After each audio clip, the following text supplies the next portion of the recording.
Chapter 1. The Origins of Pipinid Power. At the beginning of the 7th century, no one could yet predict the birth of the Carolingian Empire. The very name Carolingian did not exist. In the Meuse, Moselle and Rhine valleys, Charlemagne's ancestors were still only members of one powerful aristocratic family among several others. They owned land, maintained alliances and served the Merovingian kings. Nothing, however, guaranteed them victory. The rise of the Pipinids was neither sudden nor regular. It continued for several generations, experiencing failures, almost complete disappearances and unexpected returns. The family did not immediately overthrow the Merovingian order. It first learned to master its institutions, occupy its offices, and gather a growing part of the Frankish aristocracy around itself. To understand this story, we must forget for a moment the current borders of Europe. There existed then neither France, nor Germany, nor Belgium in the modern sense. The kingdom of the Franks formed an immense but changing whole, divided several times between the descendants of Clovis. These divisions did not necessarily destroy the idea of a common kingdom. Rather, they created several political centers, each with its king, palace, officers, and ruling families. Among these spaces was Austrasia. Its heart extended around the Meuse, the Moselle and the Middle Rhine. Metz, Cologne, Trier, and Reims were among its main centers. Even if its limits varied over reigns and divisions, certain Austrasian possessions could be found very far from this core, even in regions of Aquitaine. Austrasia was therefore not a perfectly compact territory, drawn once and for all on a map. Nor was it a nation before its time. Its inhabitants did not form a people entirely separate from the other Franks. Austrasian identity was based above all on a common political history and on the interests of aristocratic families accustomed to serving the same palace. These families were keen to retain their positions, their domains, and their influence.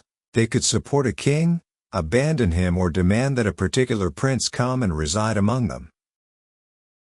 We must imagine this territory not as a fixed expanse, but as a network of valleys, roads, and residences. Rivers linked rural estates to ancient cities. On the Moselle, boats carried people, agricultural produce, and goods from distant regions. In the countryside, wealth came primarily from the land, livestock, and the labor of peasant communities established on large estates. Around churches and the tombs of saints, places of assembly, devotion, and remembrance took shape. The sovereigns and their entourage traveled through this landscape, staying in one residence after another. Political life followed the rhythm of the itinerant court, the assemblies and the meetings of the magnates. The roots of this space went back to the meeting of several worlds. On the banks of the Rhine lived Frankish groups who had long remained distinct from the Salian Franks, established further north and west. The cities of Cologne, Mainz, and Trier still bore the deep imprint of Rome. The Frankish elites did not simply settle on the ruins of a vanished universe. They inherited towns, roads, bishoprics, and administrative traditions which they adapted to their own needs. When Clovis imposed his authority on the different Frankish groups, political unity did not make all regional particularities disappear. After his death in 511, his son Theuderic received an eastern kingdom which already heralded the future Austrasia. This realm looked towards the Rhine and Germania, but it also maintained relations with the Romanized regions of Gaul. Its kings recruited bishops and administrators from several parts of the kingdom. They participated in the wars of Thuringia and Burgundy, extended their influence towards the Alps, and sought to control the peoples established beyond the Rhine. In the 6th century, conflicts between the descendants of Clovis gradually strengthened the political consciousness of the Austrasian aristocracy. In 575, after the assassination of King Sigebert, his young son Childebert was brought back to Austrasia and proclaimed king. The greats of the region refused to allow their kingdom to be absorbed or shared by neighboring sovereigns. For the first time, they clearly appeared as a group capable of defending common interests. This aristocracy, however, was neither united nor peaceful. It was riddled with rivalries, shifting loyalties, and personal ambitions. Some families approached the court of Neustria. Others were opposed to it. Alliances were formed within kingdoms, but also from one kingdom to another. In this unstable universe, the power of a family rarely depended on a single function. It was based on a combination of lands, relatives, clients, public offices, and relationships with the church. It was in this environment that the first Pippinids appeared. The man known to tradition as Pepin of Landen, or Pepin the Elder, belonged to the highest ranks of the Austrasian aristocracy. At his side stood Arnulf, Bishop of Metz. One represented the power of the leading lay magnates, the other combined aristocratic standing with episcopal authority. They did not set out together to establish a dynasty. They acted amid the conflicts of their own age, defended their interests, and served the sovereigns from whom they expected protection and office. In 613, the Neustrian king Clothar II managed to unite the entire Frankish kingdom under his authority. This reunification did not mean a return to perfectly centralized power. Austrasia, Burgundy, and Neustria retained their palaces and their aristocratic groups. At the head of each palace was a mayor of the palace. This title may mislead the modern reader. The mayor of the palace was not the mayor of a city. He was initially one of the principal officers of the royal household. In the Frankish world, however, the palace meant more than a building. It encompassed the sovereign's entourage, officers, treasury, estates, and the mechanisms through which the king distributed his favors. The kingdom had no permanent capital comparable to those of modern states. The court moved between several residences. Whoever controlled access to the sovereign and the organization of the palace therefore occupied a decisive position. Little by little, the mayor of the palace also became the spokesperson and sometimes the leader of the aristocracy of his kingdom. He could participate in the appointment of officials, lead negotiations, command men, and intervene in the succession to power. His strength always depended on his supporters. But when the same family managed to retain this function, it could transform a theoretically revocable dignity into the basis of lasting power. In 623, the Austrasia magnates asked Clothar II to appoint his son Dagobert. The young prince was to reign among them under the supervision of advisors drawn from their own ranks. Pepin became mayor of the palace, while Arnulf occupied the episcopal seat of Metz. This situation offered them direct access to the heart of Austrasian power.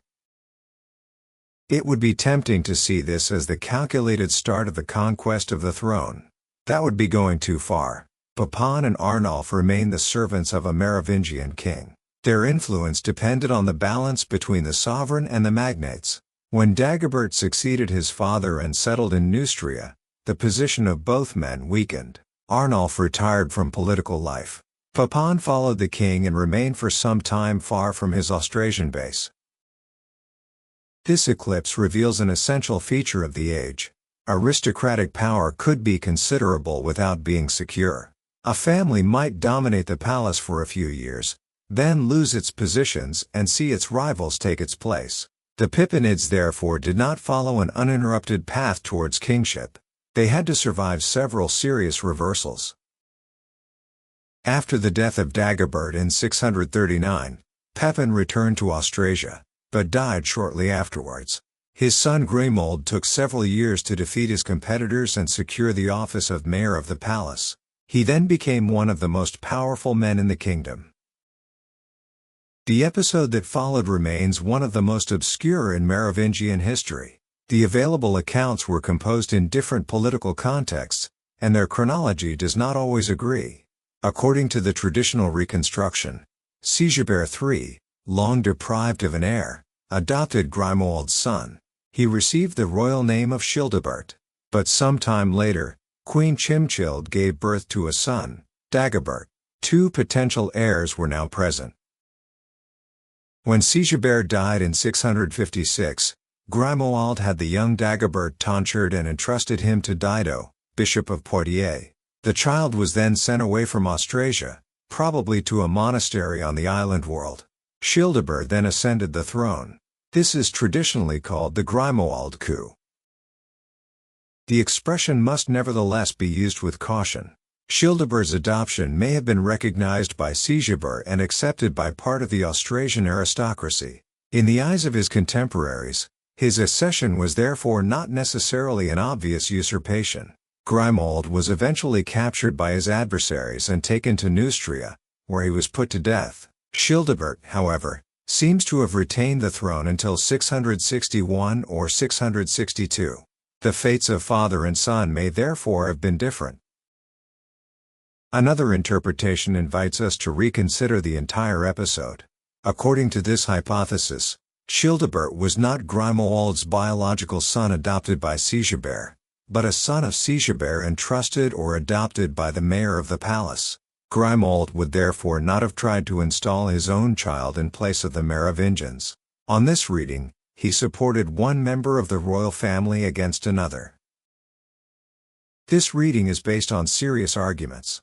A Latin phrase can be interpreted in either sense, while contemporary documents do not clearly present Childebert as an outsider to the Merovingian dynasty. For its part, the traditional reconstruction corresponds to the most explicit account that has come down to us and remains the most widely accepted. Both interpretations thus have strong arguments, without either being able to resolve all the difficulties. Given the evidence now available, it would be imprudent to claim to settle the question definitively. One thing, however, seems certain. Under Grimoald, the power of the Pippinids had become great enough to intervene directly in the royal succession. Whether his enterprise was a usurpation or the defense of a recognized heir, it already revealed a profound transformation of the Frankish political order.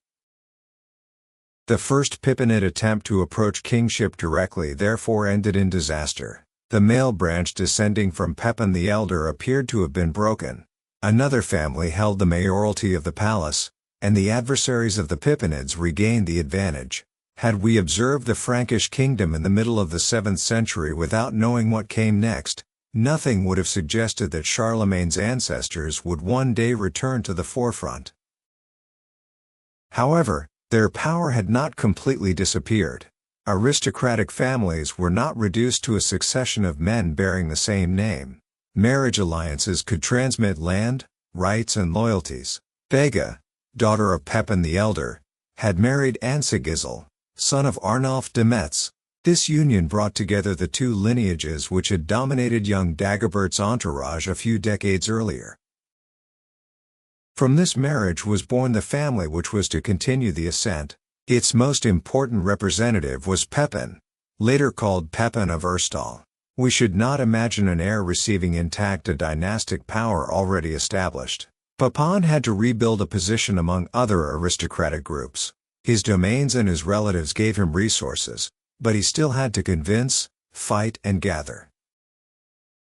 At that time, the center of gravity of the Frankish kingdom was in Neustria. A single Merovingian king could be recognized in several regions, and the mayor of the Neustrian palace claimed to exercise authority over the entire kingdom. In Austrasia, however, some of the magnates wanted to maintain their own direction. Pepin gradually became their main leader and bore the title of duke. The rivalry between Austrasia and Neustria should not be understood as a war between two peoples. Families moved around, contracted marriages and changed alliances. Both camps belonged to the same Frankish world. The conflict was over control of the palace, dignities, resources and the person of the king. It opposed aristocratic coalitions whose composition could evolve. In 687, this struggle led to the Battle of Tertry. Pepin's forces faced the army of the Merovingian king Theuderic III and his mayor of the palace, Berchair. Pepin won. The battle did not abolish the Merovingian monarchy.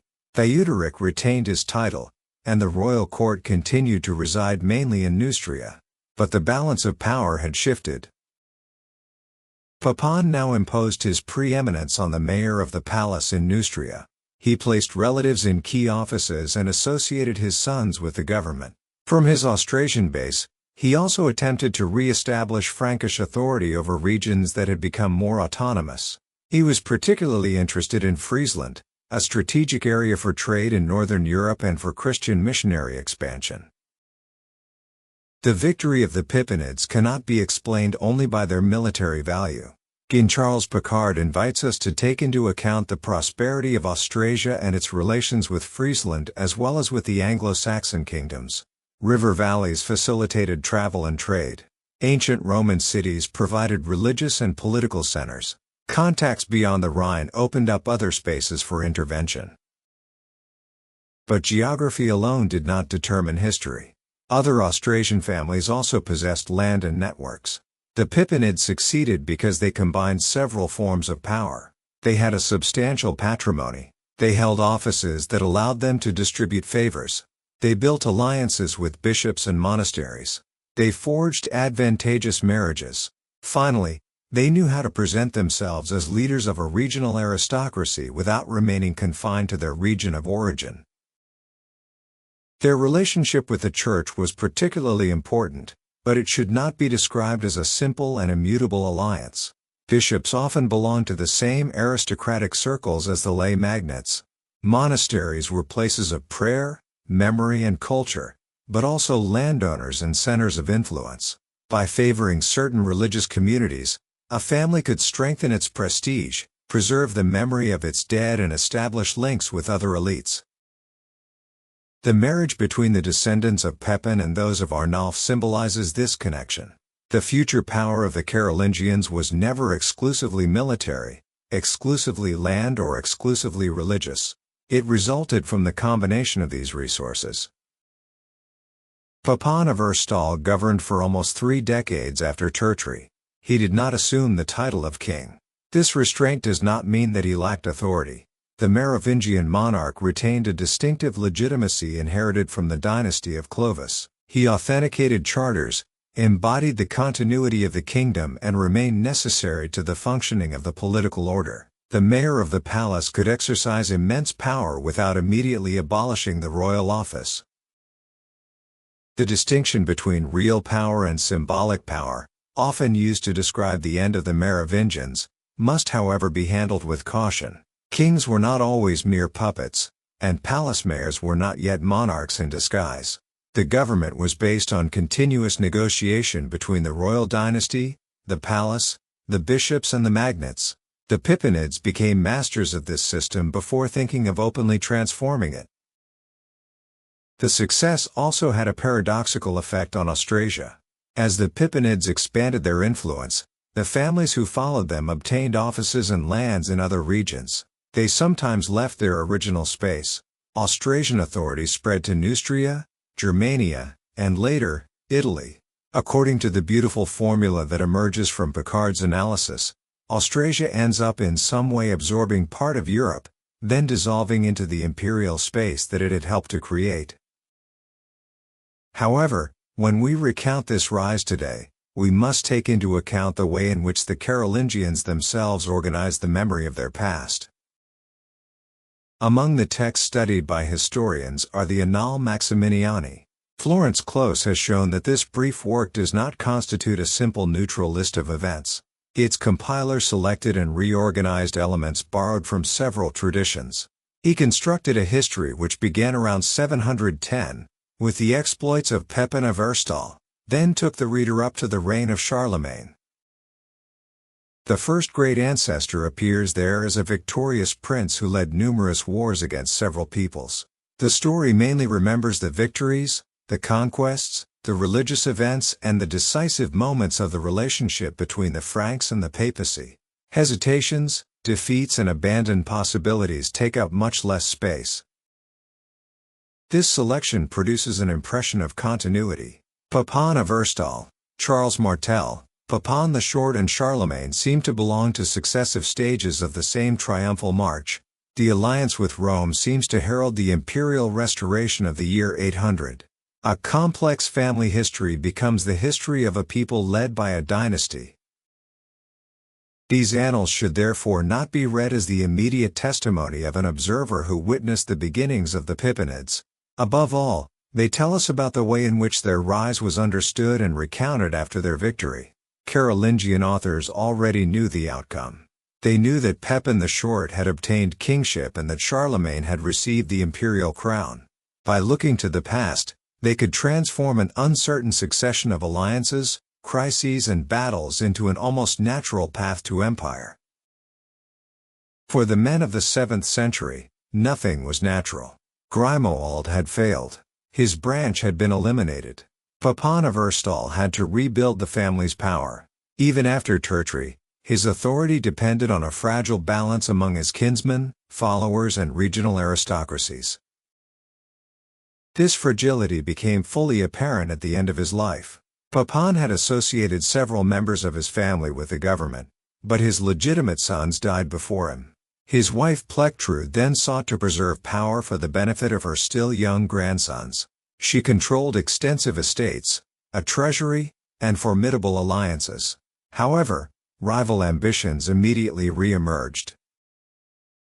When Pepin died in 714, Neustria rose up against Austrasian domination. The families who had accepted his preeminence did not necessarily consider themselves linked to his heirs. The kingdom entered a new period of war.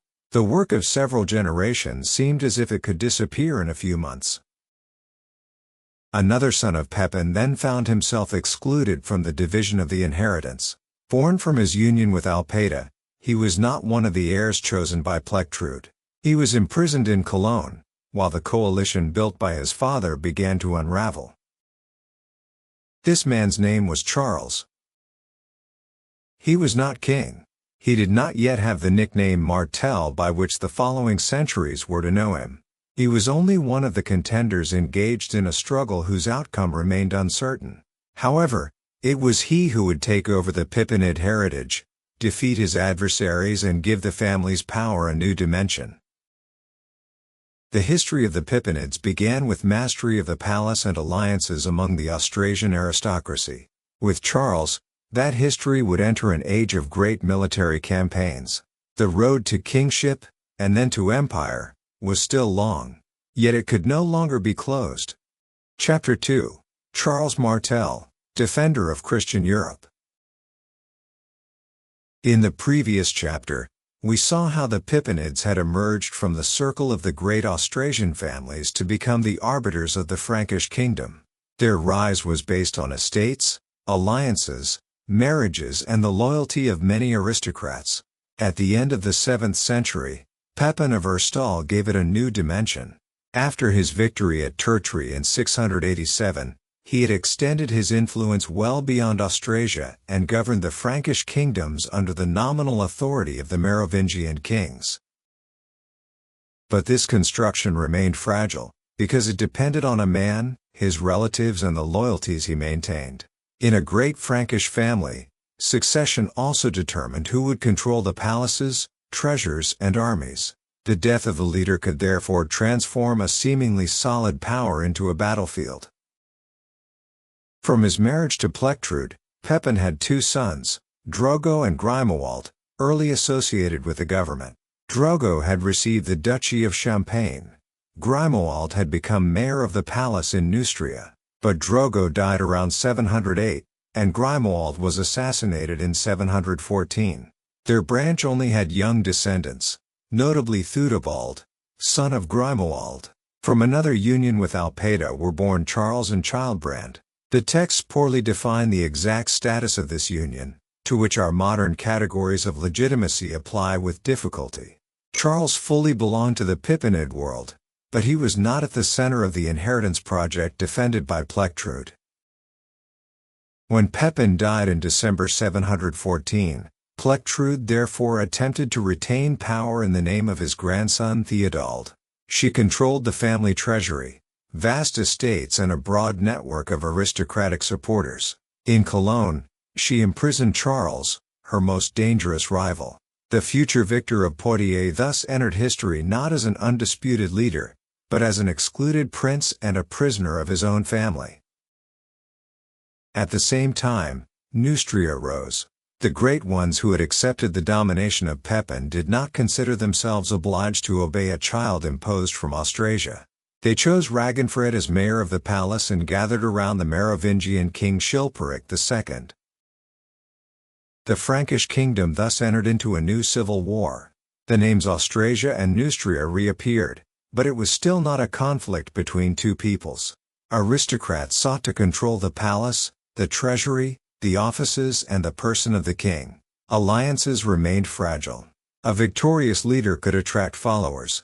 A defeated leader could lose them in a few weeks.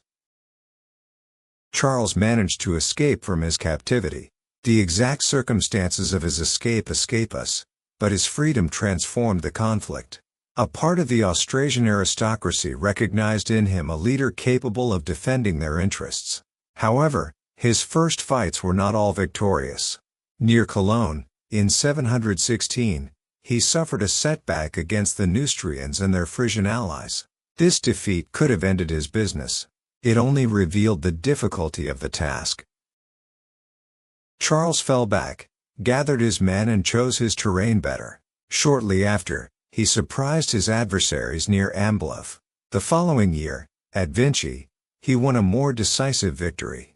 He then pursued Ragenfred and King Chilperic, while placing another Merovingian, Clothar IV, in Austrasia. The use of a competing king shows that Charles did not yet claim to rule without the royal dynasty. Like his predecessors, he used Merovingian legitimacy in a struggle for control of the palace. Around 718 or 719, his authority was imposed over most of the kingdom. Plectrude handed over part of his resources, while the Neustrians eventually recognized his preeminence. Charles had survived exclusion, imprisonment, and defeat. He was now the dominant ruler of the Frankish world. This victory did not mean that the kingdom was now peaceful. Ragenfred retained a power base in the Angers region, while Odo of Aquitaine remained powerful enough to welcome Chilperic II and negotiate with Charles. The compromise that followed is revealing. Charles finally recognized Chilperic as king, and he was replaced, after his death, by Theoderic IV. The new master of the palace therefore did not seek to systematically humiliate all his adversaries. He knew how to integrate some of them, confirm local positions, and use dynastic continuity when it served the stability of the kingdom. Violence opened the way to his power. Negotiation enabled him to preserve it. It was during these years that he received, or tradition later attributed to him, the nickname Martel, the Hammer. This name perfectly suited the image of a leader striking his opponents with irresistible force. However, we must not let the nickname erase the politics behind the warrior. Charles did not rule solely by force of arms. He distributed offices, negotiated with the magnates, used existing institutions, and placed his relatives in the regions he wanted to control. His power nevertheless remained based on war. Each campaign maintained the loyalty of the combatants, made it possible to distribute responsibilities, and reminded the peripheral principalities of the power of the Frankish center. Charles intervened in Frisia, Saxony, Alemannia, and Bavaria. He did not immediately transform these spaces into tightly administered provinces. Rather, he sought to obtain their submission, political guarantees, and recognition of his authority. These campaigns were not simple distant expeditions. Friesland controlled the mouths of the Rhine and key trade routes. Saxony could threaten the eastern borders of the Frankish world. Alemannia and Bavaria were governed by dukes whose obedience remained uncertain. At each intervention, Charles had to decide whether it was appropriate to retain a local leader, place a follower, or only demand tribute and hostages. His authority was thus built by degrees. It was strong around the palaces he directly controlled, more negotiated in remote regions, and sometimes almost nominal beyond areas where his army could intervene quickly. South of the Loire lay Aquitaine, governed by Duke Odo. This region had its own political traditions and defended a broad autonomy. Odo was not merely a rebellious official. He ruled a powerful principality capable of conducting its own diplomacy and raising its own forces. While Charles fought his rivals to the north, the Duke of Aquitaine faced a new threat from the Iberian Peninsula. By 711, mainly Berber and Arab armies had crossed the strait separating North Africa from Spain. Within a few years, the Visigothic kingdom had collapsed. Most of the peninsula came under the authority of the governors of Al-Andalus, linked to the Umayyad Caliphate. Beyond the Pyrenees, Septimania, with Narbonne, in turn became an installation space and a base for new operations. It would be misleading to represent this expansion as the perfectly coordinated movement of a single bloc. The conquerors were divided by their origins, their interests, and their rivalries. Governors came in rapid succession. Some expeditions sought control of a territory. Others aimed mainly at loot, captives, and prestige. Alliances could also cross religious boundaries. In 721, Odo won an important victory near Toulouse against an army from Al-Andalus. This victory, now less famous than that of Charles Martel, nevertheless helped to contain expansion north of the Pyrenees. A few years later, Odo allied himself with a Berber chief known in Latin sources as Munuza. The marriage between Munuza and one of the duke's daughters was probably intended to strengthen this alliance. But Munuza revolted against the governor of Al-Andalus and was defeated. In 732, Abd al-Rahman led a new campaign northward. His army crossed the western Pyrenees, confronted the Aquitanians and captured Bordeaux. Odo was beaten. The progression continued towards the rich sanctuaries and communication routes of Gaul. Unable to resist alone, the Duke asked Charles for help. The two armies met somewhere between Poitiers and Tours, probably in October 732, although the exact date has been the subject of debate. The sources describe a Frankish army firmly assembled, holding its position in the face of opposing charges. After several days of observation and skirmishes, the main battle took place. Abd al-Rahman was killed. During the night, his army abandoned its camp and retreated south. We know the confrontation through a small number of accounts, most of them brief. One of those closest to the events was composed in the Iberian Peninsula a few years later. It describes the northerners standing immovable in a compact formation and attributes the victory to their endurance. The continuations of Fredegar's chronicle, linked to the Pipinid milieu, naturally place Charles at the center of the story. None of these texts offers us a precise map of the battlefield, a reliable count of combatants, or a complete account of the commander's intentions. The limitations of the evidence therefore require us to distinguish between what the sources affirm, what historians can reasonably infer, and what legend has added.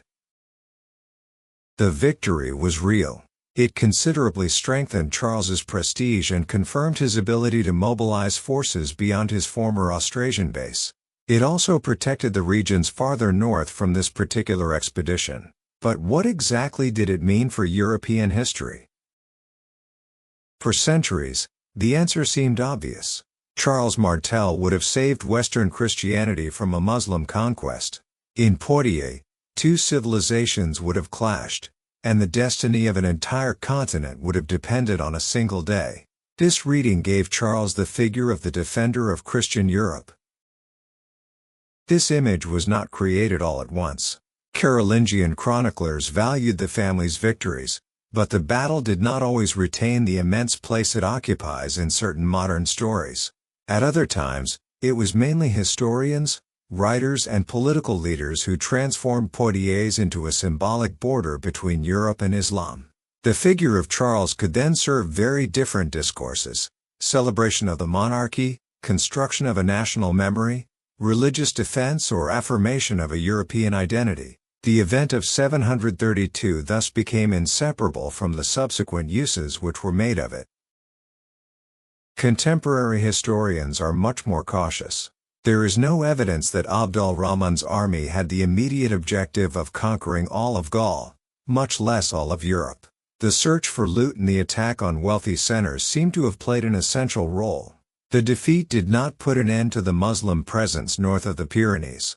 Narbonne remained under the domination of Al-Andalus until 759, and other operations took place in the Rhône Valley and in Provence. However, it would be just as excessive to reduce Poitiers to an unimportant skirmish. The numbers escape us, and the stories have amplified certain aspects, but the death of the governor of Al-Andalus shows that it was not an insignificant clash.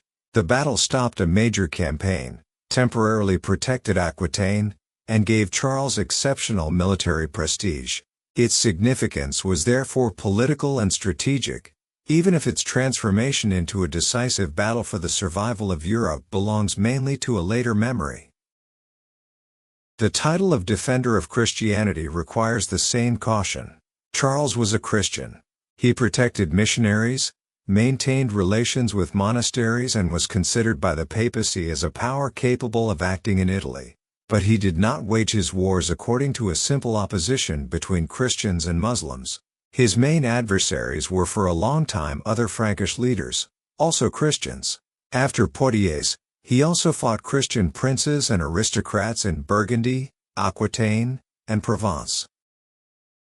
In the south, the victory of 732 above all enabled Charles to intervene more deeply in Aquitanian affairs. Odo retained his authority until his death, but his heirs had to reckon with Frankish power. Charles then led several campaigns towards Burgundy and the Rhône Valley. When forces from Al-Andalus occupied Avignon, he retook the city. He besieged Narbonne without capturing it, then ravaged the country around Nîmes, Agde, and Béziers. These operations were tough. Stories of victory must not mask the destruction, displacement, and violence suffered by populations.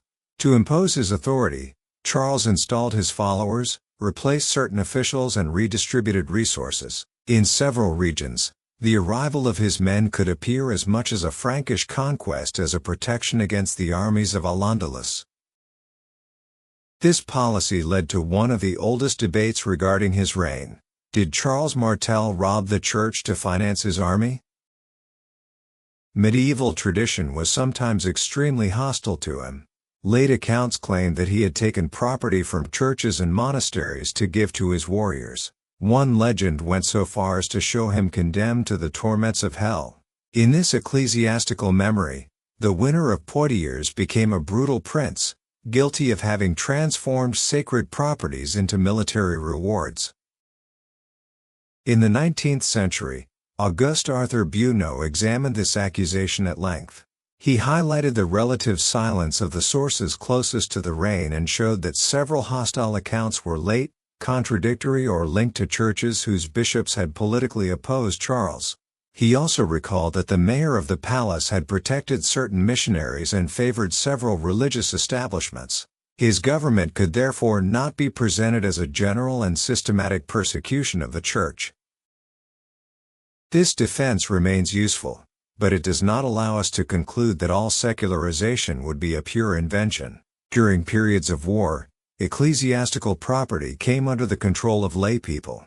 Bishops were chased out or replaced. Certain religious responsibilities were entrusted to men closely linked to power. Charles needed to reward his followers and ensure the presence of fighters in strategic regions. The resources of the church could not remain entirely separate from this policy. It is therefore necessary to distinguish several phenomena. There is no solid evidence of a general decree by which Charles confiscated all ecclesiastical lands at once. Local seizures, transfers of income, and grants to laymen did, however, take place. Certain lands remained legally attached to a church, while their use and revenues were granted to one of the prince's followers. The boundary between ownership, possession, and usufruct could be complex. The religious situation inherited by his sons was in any case worrying. Under Pepin the Short, the councils denounced the inadequate numbers and training of the clergy, the degradation of certain buildings, and the weakening of practices.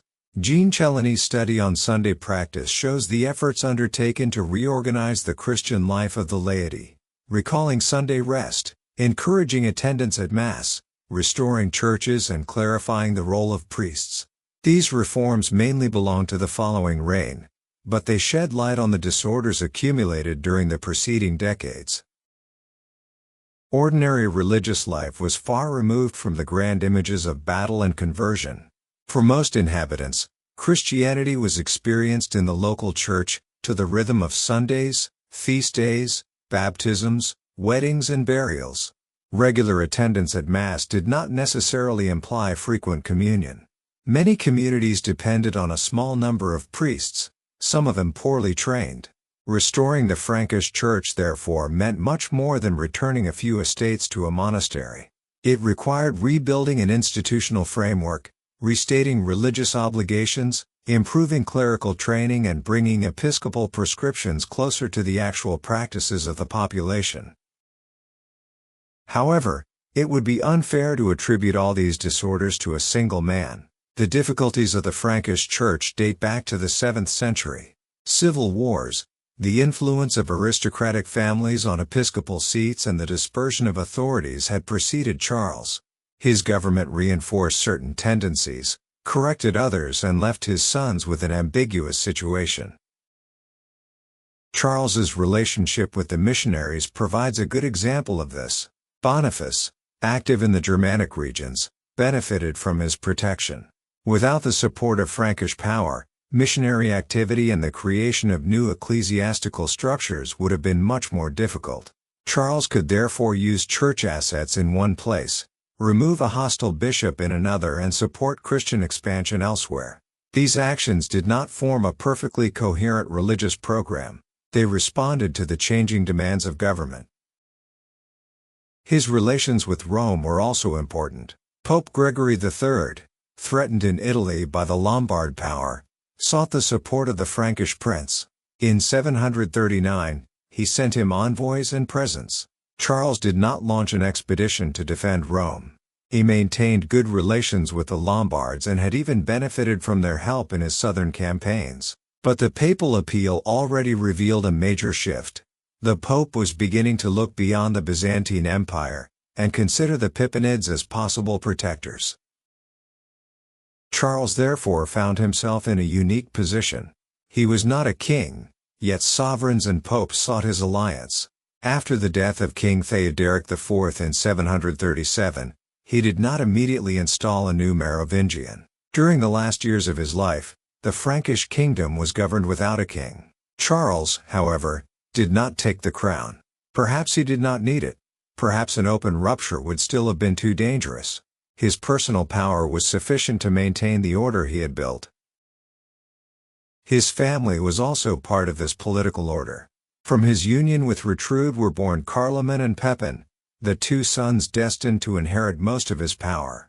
We know little about their childhood, but they grew up in a world where war, the government of the palaces, and the management of large estates were inseparable. They were not only given a prestigious name, they were prepared to command men and represent their father in the regions of the kingdom. Charles's daughters also participated in the household alliances. Hiltrud was later to marry Odilon of Bavaria, despite the opposition of her brothers.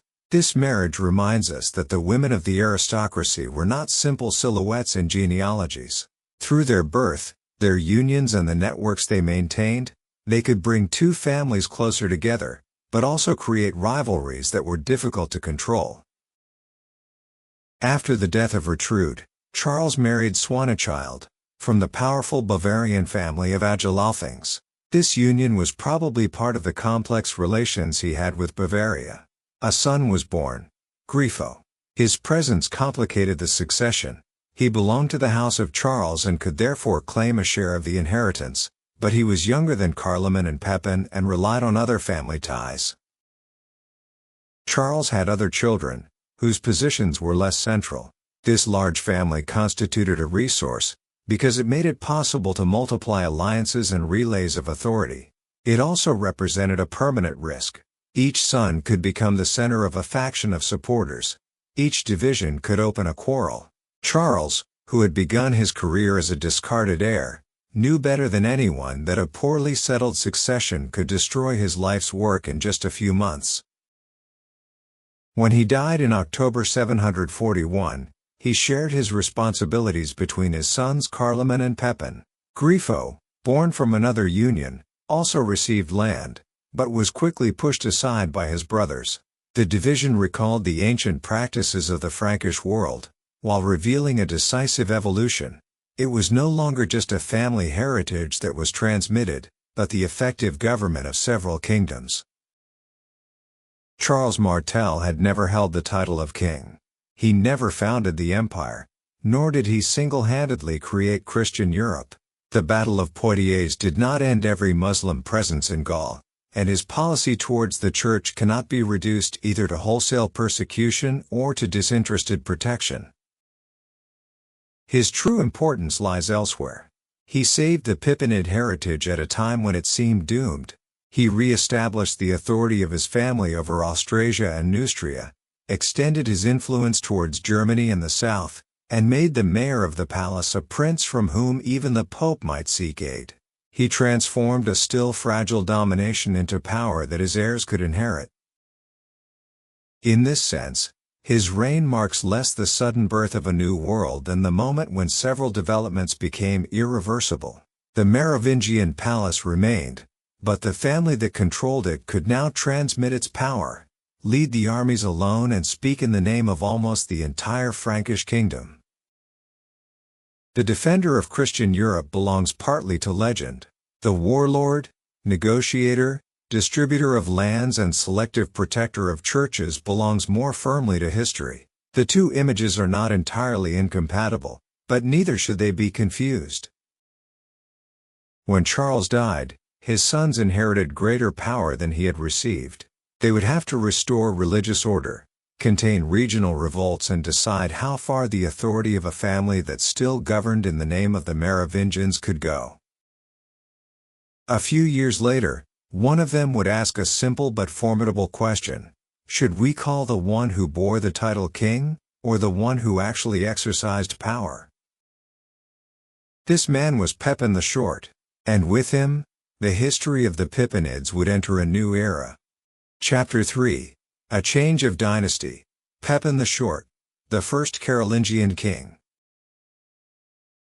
At the end of the previous chapter, Charles Martel died after making Pippinid power almost unassailable. He had never held the title of king.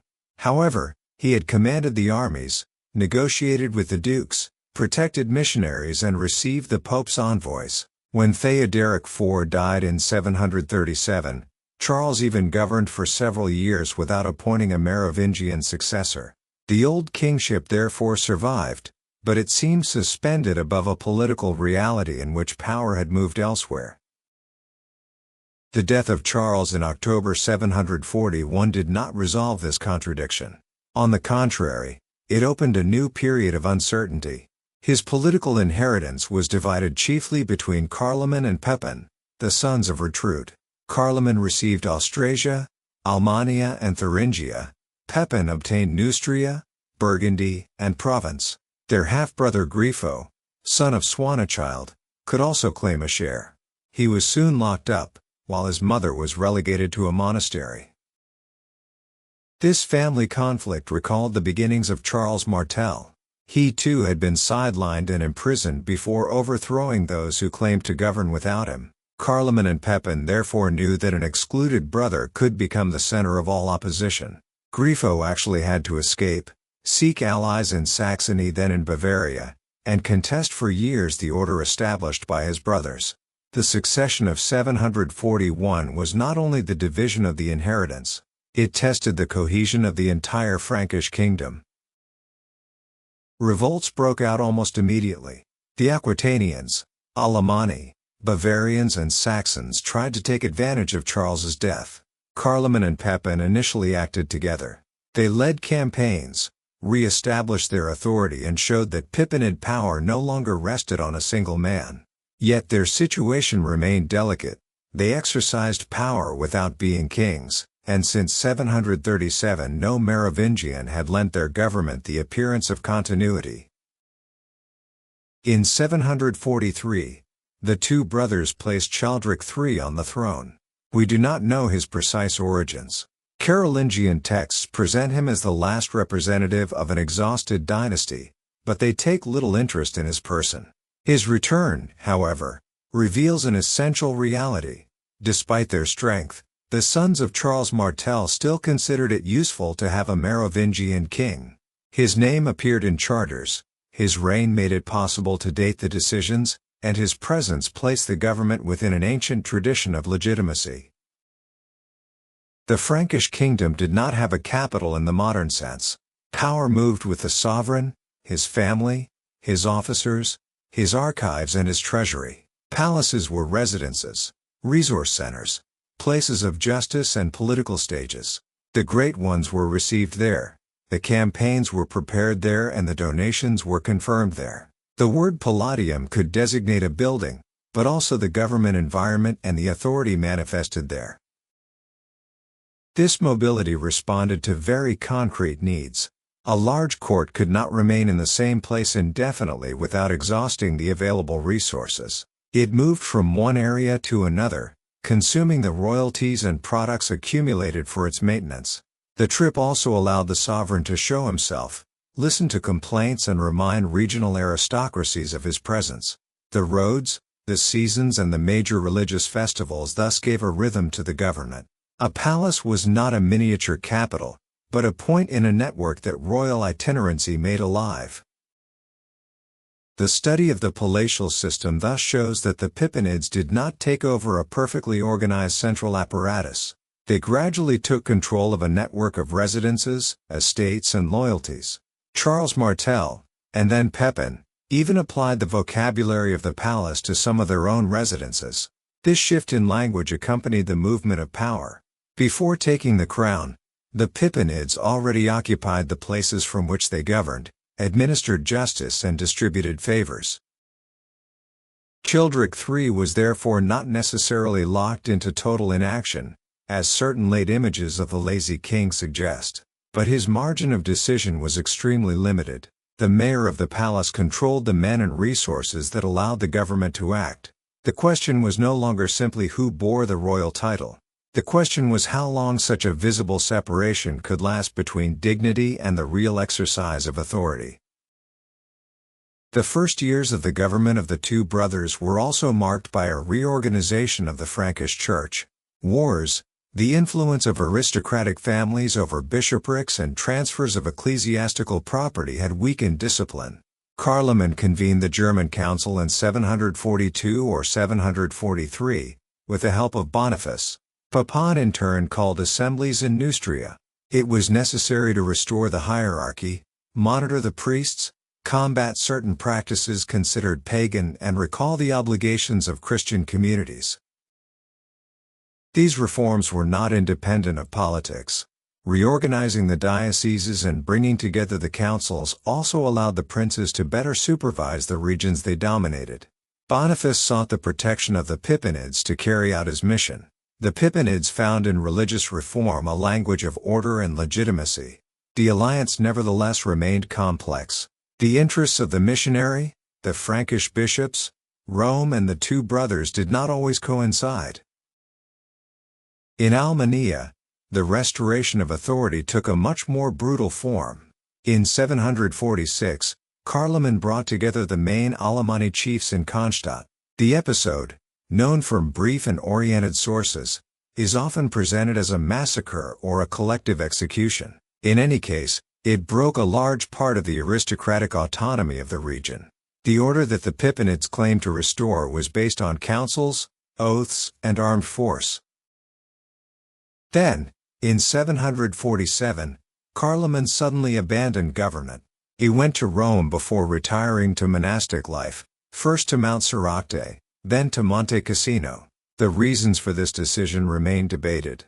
Personal piety certainly played a role, but political circumstances escape us. His departure left a son, Drogo, who could hope to inherit his share of power. Pepin gradually pushed aside this nephew and became the sole master of the Frankish government. This unity did not mean peace. Grifo continued to look for territory and support. After Bavaria, he turned towards Aquitaine, then tried to reach Italy. His long resistance shows that Pepin was not yet an unchallenged sovereign. Blood ties gave Grifo a claim that military victories were not enough to erase. In 753, he was killed near the Alps, while seeking a new alliance. In the meantime, Pepin had undertaken a more profound transformation. Around 749 or 750, Frankish envoys were sent to Pope Zacharias. According to the story that the Carolingian annals later recorded, they asked him if it was good that the kings of the Franks no longer possessed royal power. The Pope would have replied that it was better to call the one who really exercised power king, so that order would not be disturbed. This formulation has become famous. It makes the change of dynasty appear almost inevitable. The title simply joined the power. Yet it comes from texts written or revised in a milieu favorable to the new sovereigns. We possess neither Papin's original letter nor Pope Zacharias's authentic response. Exchanges with Rome are highly likely, but their precise content and significance must be approached with caution. Papin was probably not asking the Pope to offer him a crown which he would have owned. Rather, he sought religious approval capable of reducing the danger of a rupture. The Merovingians had ruled for over 2 centuries. Deposing them meant breaking oaths, upsetting habits and risking presenting a family ambition as a usurpation. Zacharias' opinion did not in itself create the kingship of Pepin, but it could reassure the bishops and give the change a moral meaning, re-establishing agreement between the royal title and the exercise of kingship. The decision also had to be prepared in the palaces and assemblies. Papin needed those who commanded locally, led men into the army and controlled the episcopal sees. A Frankish election was not a popular vote in the contemporary sense. It expressed the public agreement of the groups whose loyalty made power possible.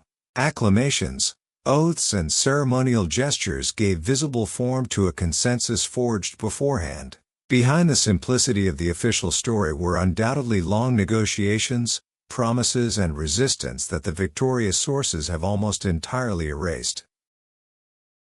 In 751, an assembly of the Franks met in Soissons. Papin was chosen as king, probably by the magnates who formed the political heart of the kingdom. Childeric III was deposed, tonsured and sent to a monastery, probably at St. Bertin. The cut of his hair was not a trivial detail. Long hair belonged to the traditional representation of Merovingian kings. The tonsure signaled his entry into another state of life and made his return to the throne much more difficult. The last Merovingian thus disappeared almost silently. He was not executed, and we do not know of any major battle fought in his favor. This absence of visible resistance does not mean that the change was natural or unanimously accepted. Papin had spent years isolating the other suitors. Grifo was still alive in 751, and Drogo, son of Carloman, retained family rights. The new king had to transform political superiority into lasting legitimacy. Tradition has long held that Pepin was then anointed, perhaps by Boniface or by Frankish bishops. This first anointing of 751 appears in later accounts and is commonly presented as the founding act of Carolingian kingship. It would have endowed the new sovereign with a sacred character inspired by the kings of the Old Testament. Florence Close's study of the behind-the-scenes of a coup d'état, however, reminds us how fragile this reconstruction remains. The sources closest to the events do not clearly describe an anointing in 751. The life of Boniface speaks of an elevation without attributing the right to him.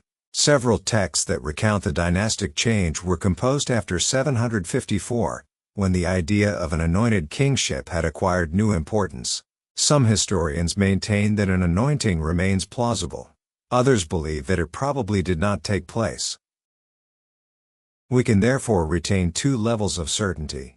Papin was indeed elevated to kingship in 751, with the assent of a decisive part of the Frankish aristocracy and after consultation with the papacy.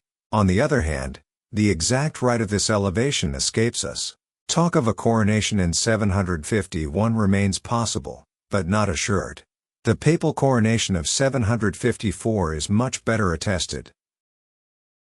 In Rome, the situation had indeed changed. Pope Stephen II was threatened by Aistulf, king of the Lombards, who had conquered Ravenna and was putting pressure on the Roman duchy. The Byzantine emperor no longer seemed capable of providing effective protection. Stephen then decided to cross the Alps, an exceptional gesture for a bishop of Rome, in order to meet the king of the Franks. Papin welcomed him at the beginning of the year 754. At Pantheon, the king went to meet him and adopted an attitude of ceremonial humility. Behind the gestures a very concrete negotiation was taking place. The Pope demanded intervention against the Lombards. Papin sought the most solemn possible confirmation of his new dynasty. The interests came together, without being identical. The arrival of Stephen must have struck his contemporaries. The head of the Roman Church left Italy, crossed the mountains in winter and came to seek help from a king whose family had only occupied the throne for a few years. Pepin presented himself before him not as a master receiving a supplicant, but as the respectful protector of St. Peter. This public humility did not diminish his authority. It showed that he placed his military power at the service of a religious mission and that he knew how to place a military alliance in a language of Christian duty. On July 28, 754, in Saint-Denis, Stephen II conferred the anointing on Pepin and his two sons, Charles and Carloman. He also blessed Queen Bertrada, whom tradition would call Bertha of the Broad Foot. By involving the children in the rite, the ceremony not only confirmed a man, it consecrated a family. The Pope forbade the Franks from choosing a future king from another lineage. What had begun as the seizure of power by a mayor of the palace thus became a hereditary kingship placed under exceptional religious protection. Bertrada's place in this settlement cannot be reduced to that of a merely consecrated wife standing beside her husband. Coming from a powerful aristocratic family, her connections strengthened the balance of the new royal house. She accompanied Pepin and later mediated between their sons. Charles and Carloman were still young in 754. Their association with the coronation, however, distinguished them before the magnates, well before they could govern alone. Dynastic continuity was therefore prepared in the family as much as on the battlefields. Pepin and his sons also received the title of patricians of the Romans. This was not a precise definition comparable to a modern administrative function. This title expressed a protective responsibility towards Rome. It placed the Carolingians in a new relationship with the Pope and with the imperial heritage, without yet making Pepin an emperor. The king now had to keep his promises. In 755, then in 756, he crossed the Alps and forced Aistulf to cede the conquered territories. The agreements were difficult to enforce, and a second intervention was necessary.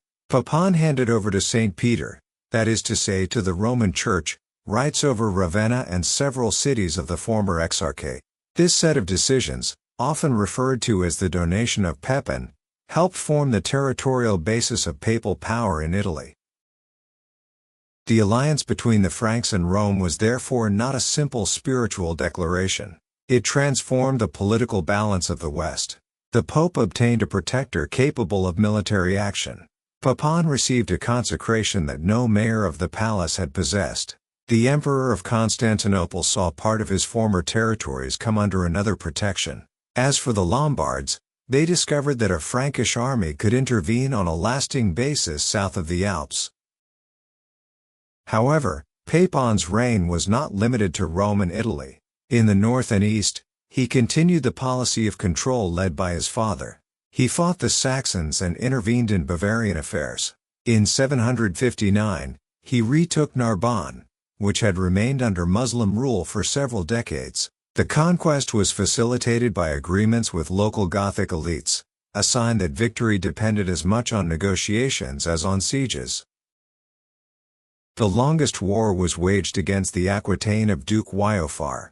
From 760 onwards, Pepin launched campaign after campaign south of the Loire. His armies ravaged estates, captured fortresses and sought to win the duke's followers away from him. The advance was slow and violent. Sources favorable to the king present the enterprise as the restoration of order.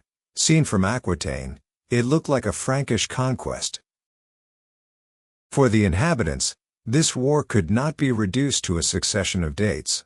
Crops could be destroyed, vines uprooted, herds taken away and families forced to seek refuge behind fortifications. Pepin used devastation to deprive Waiofar of resources and convince his allies that any resistance would be too costly. The Duke responded by sometimes avoiding direct confrontation and relying on the depth of his territory. This struggle of attrition explains why a victorious king in Italy had to devote nearly a decade to subduing Aquitaine. Waiofar was finally assassinated in 768 by some of his people. Pepin now controlled most of Aquitaine, but the region was not definitively pacified. He left his sons with an enlarged territory as well as a method of government based on the annual campaign, oaths of loyalty, the taking of hostages and the installation of loyal representatives. Within the kingdom, Pepin continued the reform of the church. Councils restated the obligations of clergy and laity, while the monarchy strengthened its links with bishops and monasteries. Some ecclesiastical lands assigned to warriors remained in lay hands, but compensation and dues were provided for religious institutions. Pepin could not remedy at once every disorder attributed to the previous reign. Instead, he sought a balance between the kingdom's military needs and the restoration of ecclesiastical discipline. He also intervened in the coinage.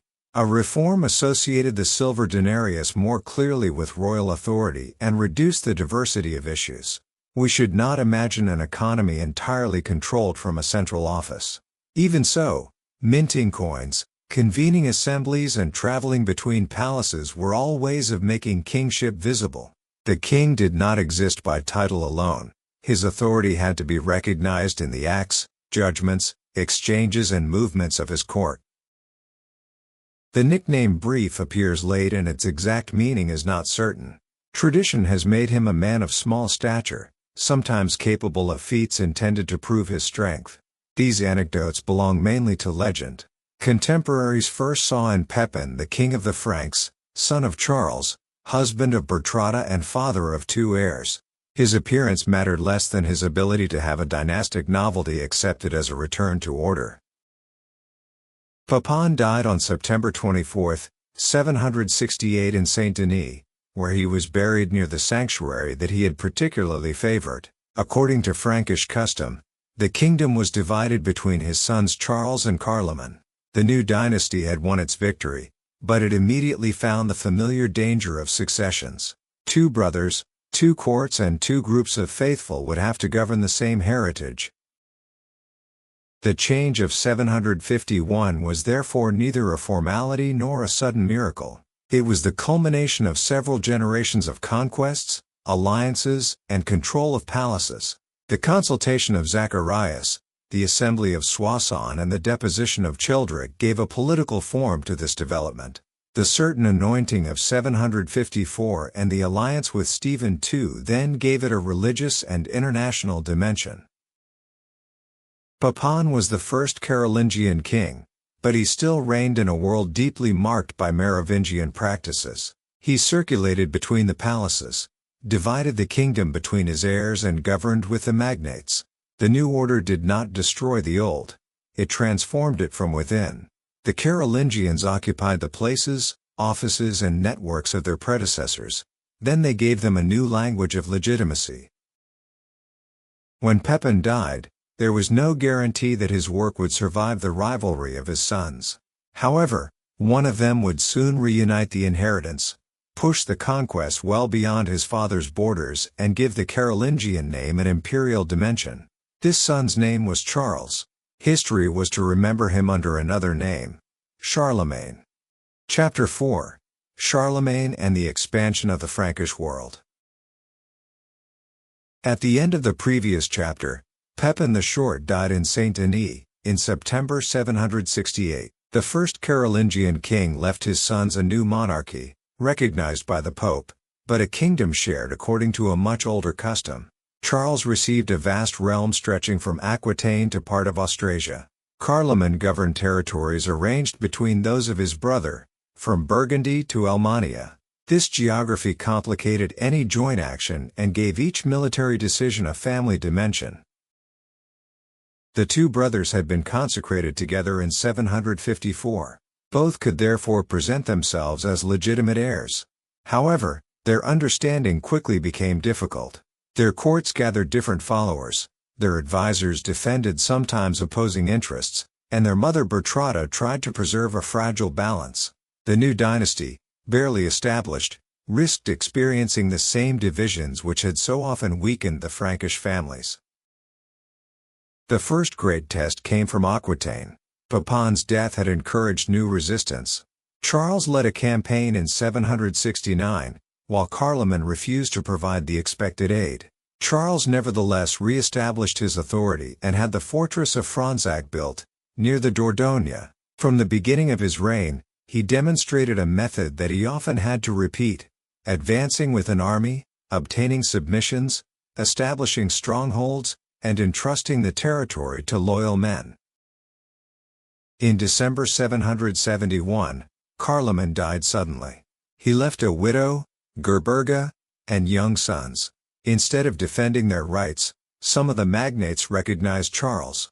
Gerberga took refuge with her children with the Lombard king Desiderius. Charles thus became sole master of the kingdom, not after a battle against his brother, but thanks to a death which removed the main obstacle to unity. This death was decisive. Charles could now mobilize the resources of the different kingdoms without negotiating each campaign with an equal. Yet it also created a danger in Italy. Desiderius welcomed Carloman's heirs and could ask the Pope to recognize them. The family conflict became entangled with relations among the Franks, the Lombards and Rome. Charles had once married a daughter of Desiderius, whose name remains uncertain. He divorced her after about a year and married Hildegard, from a powerful Frankish family. This break deteriorated relations with the Lombard king. When Desiderius put pressure on the papal territories, Pope Hadrian I called on Charles for help, as Stephen II had once called on Pepin. In 773, the Frankish army crossed the Alps. The passage was difficult. The Lombards had fortified the routes, and the mountain reduced the numerical advantage of the invaders. Charles divided his forces, threatened the opposing positions by several routes and forced Desiderius to retreat. Pavia was besieged for many months. In the spring of 774, the city capitulated. Desiderius was deposed and sent to a monastery. Charles was not content to place an ally on the throne. He himself took the title of King of the Lombards. This decision was exceptional. The conquered kingdom did not disappear entirely within the Frankish realm. It retained its laws, its elites and part of its structures. Charles now ruled two kingdoms and had to learn to adapt his authority to different traditions. Italy was never definitively pacified by a single victory. The Duke of Friuli revolted in 776. To the south, the Duchy of Benevento retained a large degree of autonomy. Charles returned several times beyond the Alps, negotiated with cities and monasteries, replaced certain officials and confirmed others. The expansion was not a steadily advancing line on a map. It required the winner to return, arbitrate and transform momentary submission into lasting government. The king also relied on his family. In 781, in Rome, his young sons were associated with the government. Carloman, renamed Pepin, became king of Italy, while Louis received Aquitaine. They did not yet exercise complete authority alone, but their smaller courts accustomed the regional aristocracies to regarding the Carolingian dynasty as a permanent presence. Charles could thus entrust certain tasks to representatives who were both his subordinates and his heirs. The expansion of the kingdom became a family affair, with all the advantages and dangers that this entailed. But the war that occupied Charles the longest took place in the northeast, against the Saxons. It began in 772 and continued, with interruptions, for more than 30 years. Saxony was not a centralized kingdom ruled by a single ruler. It brought together several groups, from Westphalia to the Elbe regions, capable of uniting against an invasion but rarely subject to permanent command. During the first campaign, the Franks destroyed the Irminsul, a Saxon shrine or religious symbol whose exact nature remains debated. From the outset, this gesture associated political conquest and religious confrontation. Charles wanted to impose his domination, open the regions to missionaries and integrate the Saxons into a Christian order. For the communities under attack, baptism could therefore appear as a mark of submission to a foreign power. The campaigns often followed the same rhythm. Charles would summon the army in the spring, advance into a Saxon region, receive hostages and oaths, then move on to another front. Once the Frankish troops had withdrawn, resistance could revive. Local leaders accepted baptism or swore loyalty while the army was present, only to take up arms again when circumstances became favorable. Widukind became the most famous figure of this resistance. He was not the sole leader of the Saxons, but Frankish sources made him Charles's principal adversary. He sought refuge with the Danes, returned to lead revolts and exploited moments when the king was fighting elsewhere. His career reminds us that the frontiers of the Frankish world did not separate isolated societies. Saxons, Frisians, Danes and Slavs maintained relations that could provide rebels with refuge and allies. In 782, a Frankish army was defeated at Mount Suntel. Charles reacted with terrible repression. The annals record that at Verdun, 4,500 Saxons were executed. The figure and exact circumstances have been debated, but the violence of the episode cannot be ruled out. The Carolingian conquest had a particularly dark face, that of a Christian sovereign using terror to break down political and religious resistance. A capitulary intended for Saxon regions provided for the death penalty for many offenses, including refusal of baptism, certain funeral practices, and attacks on churches. This text expresses the harshness of a first order of conquest.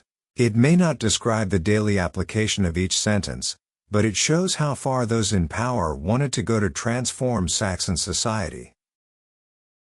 In 785, Widukind finally accepted baptism, and Charles became his godfather.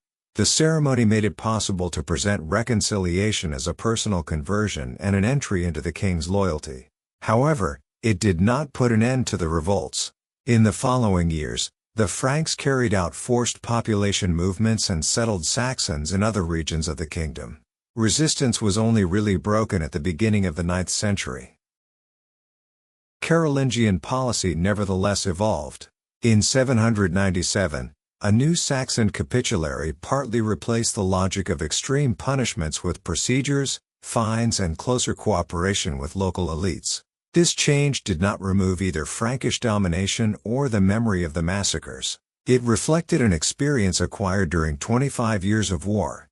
Submission could be obtained through fear, but a country could only be governed sustainably by making its inhabitants, or at least part of them, interested in the new order. The Christianization of Saxony was therefore neither peaceful nor immediate. After the phase of constraint, bishoprics, monasteries and places of worship helped to stabilize the Frankish presence. More moderate standards replaced some extreme provisions, but the initial violence remained inscribed in the foundations of this new Christian frontier. How could Charles lead campaigns almost every year in such distant theaters? The traditional image emphasizes a powerful Frankish cavalry, sometimes presented as the decisive instrument of all its victories. The horsemen actually played a considerable role. They moved quickly, reconnoitered the terrain, pursued opponents and formed a prestigious part of the troops. François-Louis Ganchoff's study, however, invites us to avoid the anachronistic image of an army composed solely of heavily armored knights. The mounted troops included vassals of the king, of churches and of great lords, as well as other freemen wealthy enough to own a horse and the necessary equipment. Not everyone had the same status, and not everyone fought in the same way. The capitularies mention horses, shields, spears, swords, and, for the richest, breastplates. However, the most precise texts often date from the last years of the reign, and it would be dangerous to automatically project their prescriptions onto all previous campaigns. The armies also included many infantrymen. For sieges, river crossings and camp defense, cavalry alone was not enough. Charles's true military strength therefore lay as much in organization as in any particular weapon. The counts assembled the contingents, the magnates led their men, and the estates provided carts, tools, food and animals. A meeting place had to be fixed, the route planned and a large army prevented from consuming local resources too quickly. Behind each victory lay weeks of preparation that heroic narratives often reduced to a few lines. Every spring, the announcement of a campaign carried royal demands into the counties and estates. Some men had to serve in person. Others combined their resources to equip one of their number. Owning a horse was not enough. It had to be fed, worn-out equipment replaced and provisions carried for several weeks. Excessive military service could impoverish freemen and drive them to seek the protection of someone more powerful. Expansion therefore strengthened the king, but it also transformed the social hierarchies within the kingdom. The large assemblies made it possible to prepare for these efforts. Itineraries were discussed, ambassadors were received, and the objectives for the year were announced. The image of Charles deciding all operations alone would be misleading. The king imposed the general direction, but he depended on counts, bishops, abbots, and magnates capable of mobilizing men. Governing a Carolingian army meant commanding, convincing, and rewarding at the same time. This logistics appeared forcefully in the Spanish expedition of 778. Charles had received envoys from Muslim leaders opposed to the Umayyad emir of Córdoba. Hoping to take advantage of their divisions, he crossed the Pyrenees with 2 armies, but Saragossa did not open its doors to him as expected. The expedition had to turn back without having achieved its main objective. During the return, on August 15, 778, the Frankish rearguard was attacked in the Pyrenees by Basque fighters. The narrow, wooded terrain negated the power of the army. Several great men were killed, including Roland, prefect of the March of Brittany. Einhard mentions this defeat soberly. Centuries later, the Song of Roland transformed the ambush into a huge battle against the Saracens and made Roland the model of the Christian knight. The gap between the event and the legend is revealing. Historically, Roncesvalles was a Basque attack against a retreating Frankish column. In medieval memory, it became a universal battle between Christianity and Islam. The Carolingian border was thus extended by an imaginary border, much clearer than the changing alliances of the year 778. The failure did not put an end to Frankish ambitions south of the Pyrenees. Protection zones were gradually organized around the counties of the region. Girona came under Frankish influence in 785. Barcelona was taken in 801 by Louis, son of Charles. This ensemble, which historians refer to as the March of Spain, did not form a continuous wall. It constituted a defensive depth entrusted to counts, between the Carolingian authority and Al-Andalus. To the east, Bavaria presented another problem. Duke Tassilo III, cousin of Charles, governed a powerful territory and had his own aristocratic and ecclesiastical networks. He had pledged loyalty to Pepin, but sought to preserve his autonomy. His relations with the Lombards, then with the Avars, reinforced the suspicions of the Frankish court. In 787 and 788, Charles surrounded the duke politically and militarily. Tassilo submitted, then was tried by an assembly and condemned for infidelity. With the recall of an old accusation of desertion, the death sentence was commuted to entry into the monastery. Bavaria was integrated more directly into the kingdom. As for Childeric III, Tantra made it possible to neutralize a rival without shedding blood and to make his exclusion appear irreversible. Beyond Bavaria extended the power of the Avars, organized around an elite who had accumulated the wealth of several generations of tribute and wars. From 791, the Franks launched vast operations against them. A first campaign was hampered by distances, illnesses affecting the horses, and difficulties in obtaining supplies. Here again, expansion depended less on a decisive charge than on the ability to keep men and animals far from their bases. Internal divisions among the Avars then facilitated the Frankish advance. In 795 and 796, forces led notably by Errica Friuli and Pepin of Italy reached the center of Avar power, often called the Ring in modern accounts. An immense quantity of plunder was sent west and distributed among churches, magnates, and allies.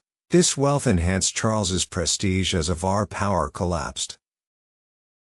The disappearance of this power opened up an unstable space. The Carolingians had to negotiate with Avar, Slavic, and Bavarian groups, establish command zones, and support local leaders. In the east, as in Spain, a march was not only a military border, it was a region of contacts, tributes, missions, and alliances, where the authority of the king became more indirect as one moved away from the ancient Frankish palaces. In the north, The Danes gradually emerged as a power capable of sheltering the Saxon enemies and threatening the recently conquered regions.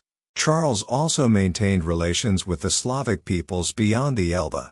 Some were fought, others became allies against the Saxons. The extent of the kingdom now forced the court to think about several borders at the same time, without being able to reduce them to a single opposition between Franks and foreigners. To the west, Brittany also served as a reminder of the limits of Frankish power. Expeditions were led against the Bretons, and a march entrusted to Frankish officials was to monitor the region. Roland, who died at Roncesvalles, had been one of these frontier prefects. However, the Breton chiefs retained a strong autonomy, protected by a territory difficult to control. Not all marches therefore led to complete annexation. Some were mainly used to contain, negotiate and perceive a submission which had to be constantly renewed. This expansion profoundly modified the meaning of the word Frank. The sovereign commanded populations speaking different languages, following diverse laws and retaining strong regional identities. Lombards, Bavarians, Saxons, Aquitanes and inhabitants of the Pyrenean counties did not suddenly abandon their uses. Unity was based on loyalty to the king, Christianity, military service and the presence of counts, bishops or abbots associated with the government. Our knowledge of these wars comes largely from texts produced close to power. The royal annals organize the events year after year and often give the campaigns a victorious consistency. The submissions appear final, until a new revolt forces the story to start again. Reading these texts therefore requires also listening to their silences. Frankish losses, local resistance and the human cost of conquests rarely occupy first place. Einhard's life of Charlemagne played an even more powerful role in shaping memory. Einhard had known the court and had valuable information. However, he wrote after the death of Charles, during the reign of Louis the Pious, in a context where the legacy of the magnate's emperor was already used to judge the present. His work is not a simple eyewitness record. It is a thoughtful literary composition, inspired in particular by ancient models. As Michel Sott shows, the Vita Caroli rigorously organizes the sovereign's memory. Conquests and external relations precede the portrait of the man, his family, his culture and his government. Death and the will then follow. This order gives the reign a coherence that events themselves had rarely possessed. Long hesitations, reversals and the contingencies of war become stages in a destiny. Yet we should not dismiss Einhard. Without him, we would know much less about Charles's appearance, habits and entourage. His Charlemagne, however, is already a figure of memory. Einhard forms an early bridge between the historical king and the hero of later legend. His work tells us as much about Charles as it does about the way one Carolingian generation wished to remember him. By the end of the 8th century, the borders of the Frankish world had changed in scale. To the south, they reached the Pyrenees and extended around Barcelona. In Italy, Charles wore the Lombard crown. In the east, Bavaria had lost its autonomy and the avaricious power had collapsed. In the northeast, Saxony was integrated after decades of war and forced conversions. This impressive map should not, however, give the illusion of a uniform space. Some regions had long been ruled by the Carolingians, others had barely laid down their arms. The frontiers remained fluid zones, and loyalty had to be renewed through assemblies, oaths, gifts and sometimes violence. The more the kingdom expanded, the more difficult its government became. Charles had begun his reign as one of Pepin's two heirs. In 3 decades, he had become king of the Franks and Lombards, protector of Rome and master of a realm without equal in the West. His conquests now posed a new question. What title could express an authority which went beyond several kingdoms and claimed to defend the Christian order? The answer was to come in Rome, on Christmas Day in the year 800. Yet the imperial crown would do more than reward the conqueror's victories. It would compel the Carolingians to define the government, culture and religious mission of an empire. After the extension of the frontiers, another story began. That of their government. Chapter 5. The rebirth of the Western Empire in the year 800. At the end of the previous chapter, Charles's conquests had carried the Frankish world from the Pyrenees to the Elbe, from the North Sea to central Italy. King of the Franks since 768 and King of the Lombards since 774, he commanded several peoples, protected Rome and intervened in regions formerly linked to the Roman Empire. A question arose almost naturally from this expansion. Was royal dignity still sufficient to express such vast power? The answer emerged neither from a political treatise nor from a decision made in a single day. It was formed slowly, at the intersection of Frankish ambitions, the needs of the papacy, Roman traditions and the crisis convulsing the empire governed from Constantinople. The ceremony of Christmas Day in the year 800 was spectacular. But to understand it, we must first look at the years that prepared it. Since Pepin the Short, the Carolingians maintained an exceptional alliance with Rome. The Pope had consecrated the new dynasty. In exchange, the Frankish kings had fought the Lombards and guaranteed the territories handed over to St. Peter. Charles deepens this relationship. In Rome, he presented himself as the defender of the Church, while the Pope saw in him the Western prince capable of providing protection that Constantinople no longer offered effectively. However, this alliance was not a simple friendship. The king and the Pope each had their own interests, their entourage and their conception of authority. Rome was not a sanctuary isolated from political conflict. Large families competed there for offices, property and influence. The election of a pope could shift the balance between these groups and provoke violent opposition. In 795, Leo III succeeded Hadrian I. He quickly informed Charles of his election and sent him gifts, including the keys of the Confession of St. Peter and the standard of the city of Rome. These objects expressed a protective bond, but their exact meaning cannot be reduced to a legal transfer of sovereignty. They demonstrated a complementarity. The spiritual responsibility fell to the Pope, to the king, the defense of the Christian order. At the Frankish court, this relationship was thought of with increasing ambition. In a famous letter, Alcuin reminded the king that there were three great powers in the Christian world: the apostolic authority of Rome, the imperial dignity of Constantinople, and the royal power of Charles. But the first two were going through a crisis. The king of the Franks therefore appeared to be the only leader capable of forcefully ensuring the stability of Western Christianity. Leo III's situation became perilous on April 25, 799. During a procession in Rome, his adversaries attacked him. According to accounts favorable to the Pope, they attempted to gouge out his eyes and cut out his tongue, punishments that would have rendered him incapable of holding office. Leo survived, escaped and found refuge with Frankish representatives. He then crossed the Alps to meet Charles in Paderborn. The scene evoked Stephen II's trip to Pepin, but the situation was different. Leo was not just a pope threatened by an external enemy.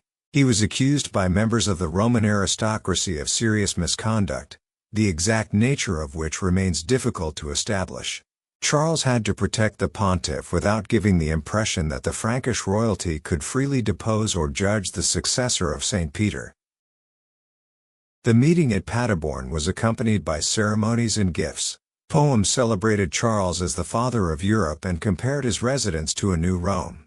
Such language did not yet amount to a precise constitutional program.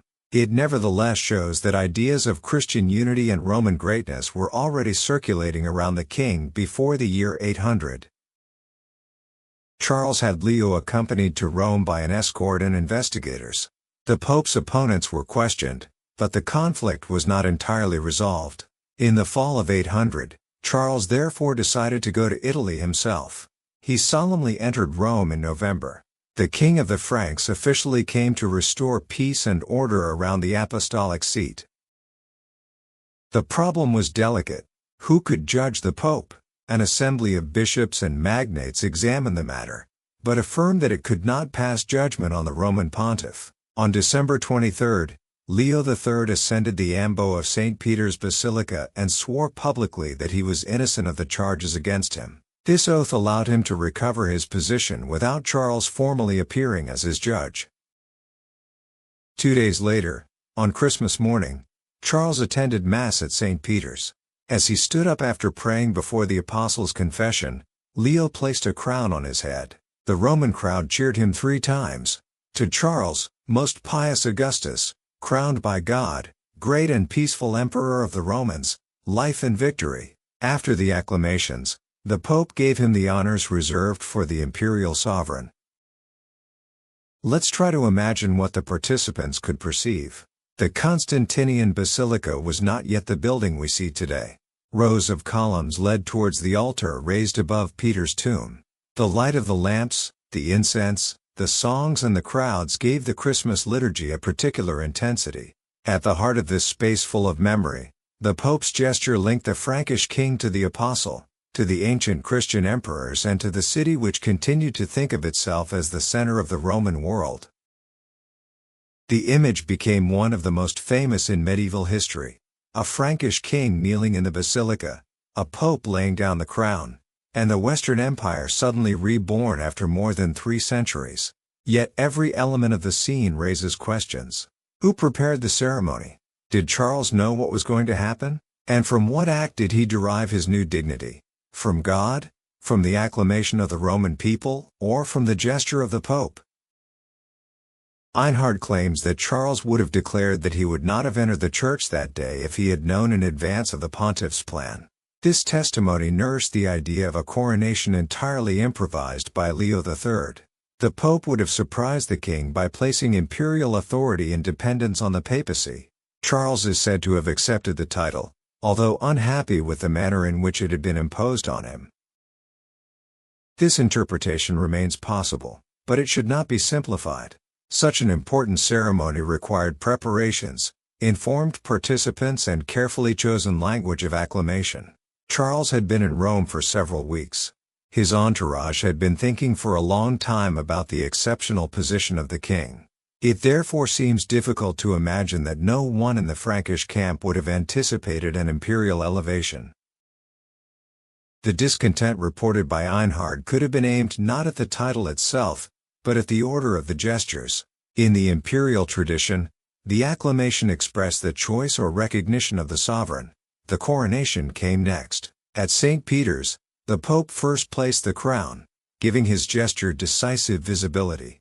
Charles could fear that the empire would be understood as a personal gift from the pontiff. Other historians have suggested that the king wished to delay the decision in order to negotiate with Constantinople, or to choose the conditions of his elevation himself. It is also possible that Einhard's remark, written several decades later, served to protect Charles's memory. The great sovereign had not eagerly sought the crown, but had received it with almost involuntary humility. We must therefore distinguish what is certain from what remains conjectural. The ceremony took place on December 25, 800. Leo III placed the crown. The Romans acclaimed Charles, and he adopted the imperial dignity. On the other hand, the exact degree of surprise, the previous negotiations and the personal intentions of the actors escape us. The force of the event lies precisely in this ambiguity. Several powers could recognize their own role in it. For the Pope, the elevation of Charles offered an imperial protector present in the West and strengthened the order restored after the crisis of 799. For the Frankish magnates, it crowned the conquests of their king and gave their domination universal prestige. For the Roman crowd, the acclamation revived an ancient civic and imperial tradition. For Charles, finally, the title gave a new form to the Christian mission he already exercised. But the balance remained unstable. If the Pope had crowned Charles, could he also claim to control the emperor? If Charles had presided over Leo's recovery, did the pontiff become a subject of Frankish power? No text provides a definitive answer. The two authorities needed each other and each could recount the ceremony to their advantage. This ambiguity was to run through the entire Middle Ages. The emperor protected Rome, while the Pope recalled that all power came from God. The situation in Constantinople made this solution imaginable. In 797, Empress Irene had her son Constantine VI deposed and ruled alone. In the West, some then claimed that the imperial throne was vacant because a woman occupied it. This argument clearly served Charles's supporters. It did not mean that the Eastern Empire had truly ceased to exist. In Constantinople, Irene remained the legitimate sovereign, surrounded by living Roman institutions. To speak of a rebirth of the Western Empire is therefore convenient, but imperfect. Charles's contemporaries did not necessarily think of creating a second empire intended to coexist peacefully with a separate Byzantine Empire. The Roman ideal remained that of a single empire. The coronation of 800 thus produced a diplomatic problem. Two courts could now claim Roman imperial dignity. Charles did not immediately use the more provocative phrase Emperor of the Romans.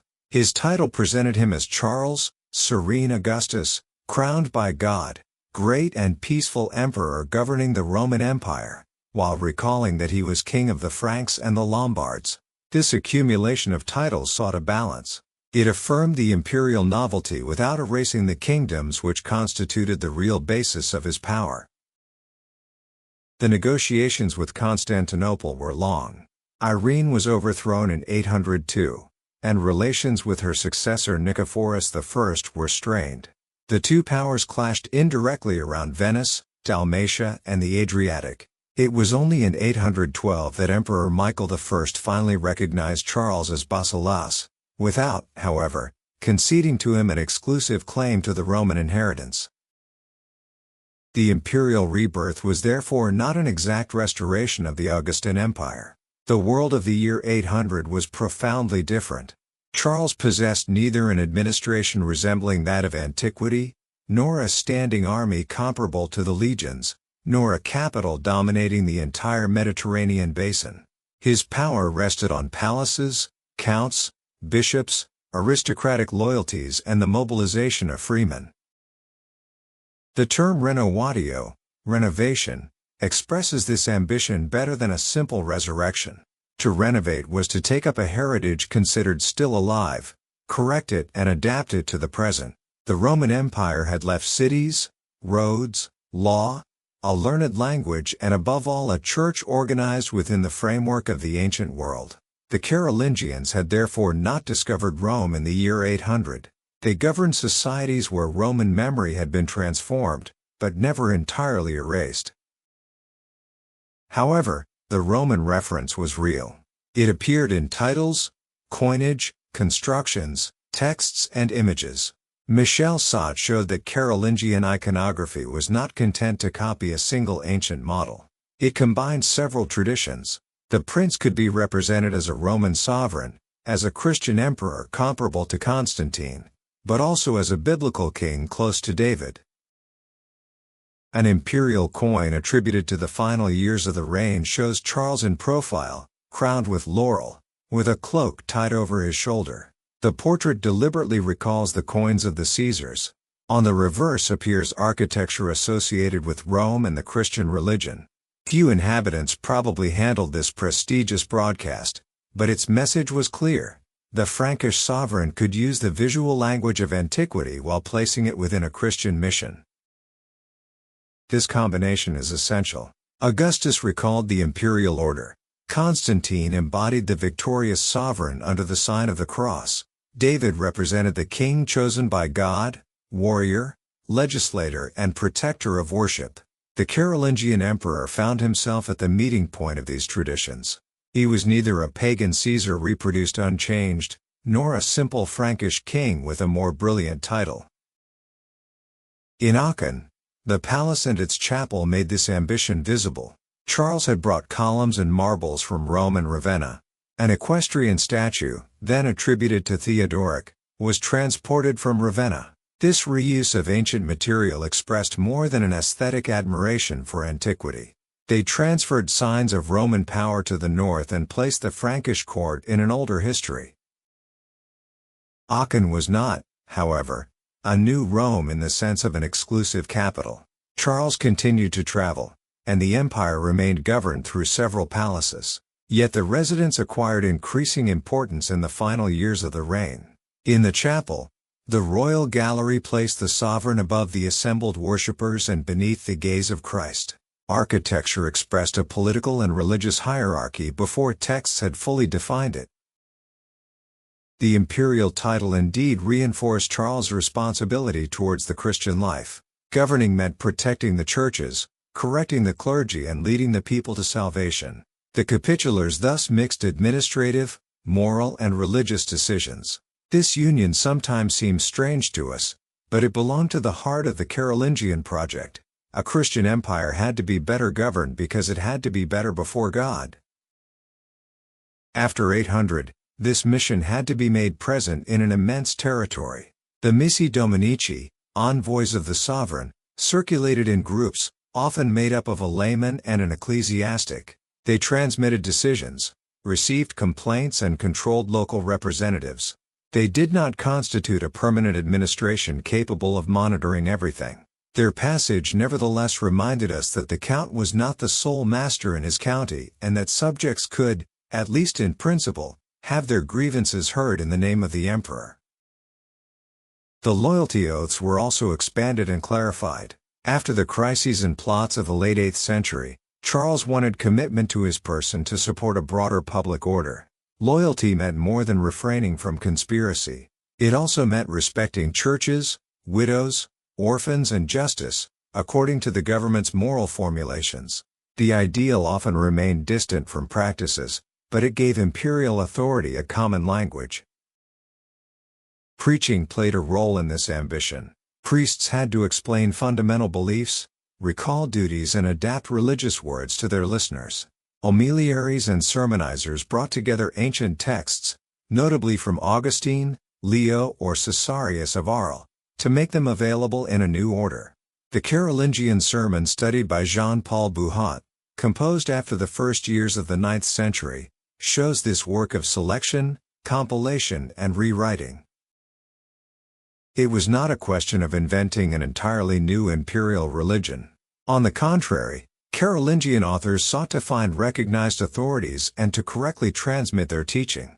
But choosing, correcting and organizing these texts was already a form of creation. The unity of the empire also required a shared Christian language, heard in regions very distant from each other. This ambition found expression in the correction of books, the teaching of Latin and the training of clerics. A faulty copy could alter the meaning of a prayer. An inadequate command of the language could lead to doctrinal error. Cultural reform was therefore inseparable from government. It was intended to provide the empire with officials capable of drafting charters, celebrating the liturgy correctly, and transmitting decisions. In daily life, however, the empire remained a distant reality for most residents.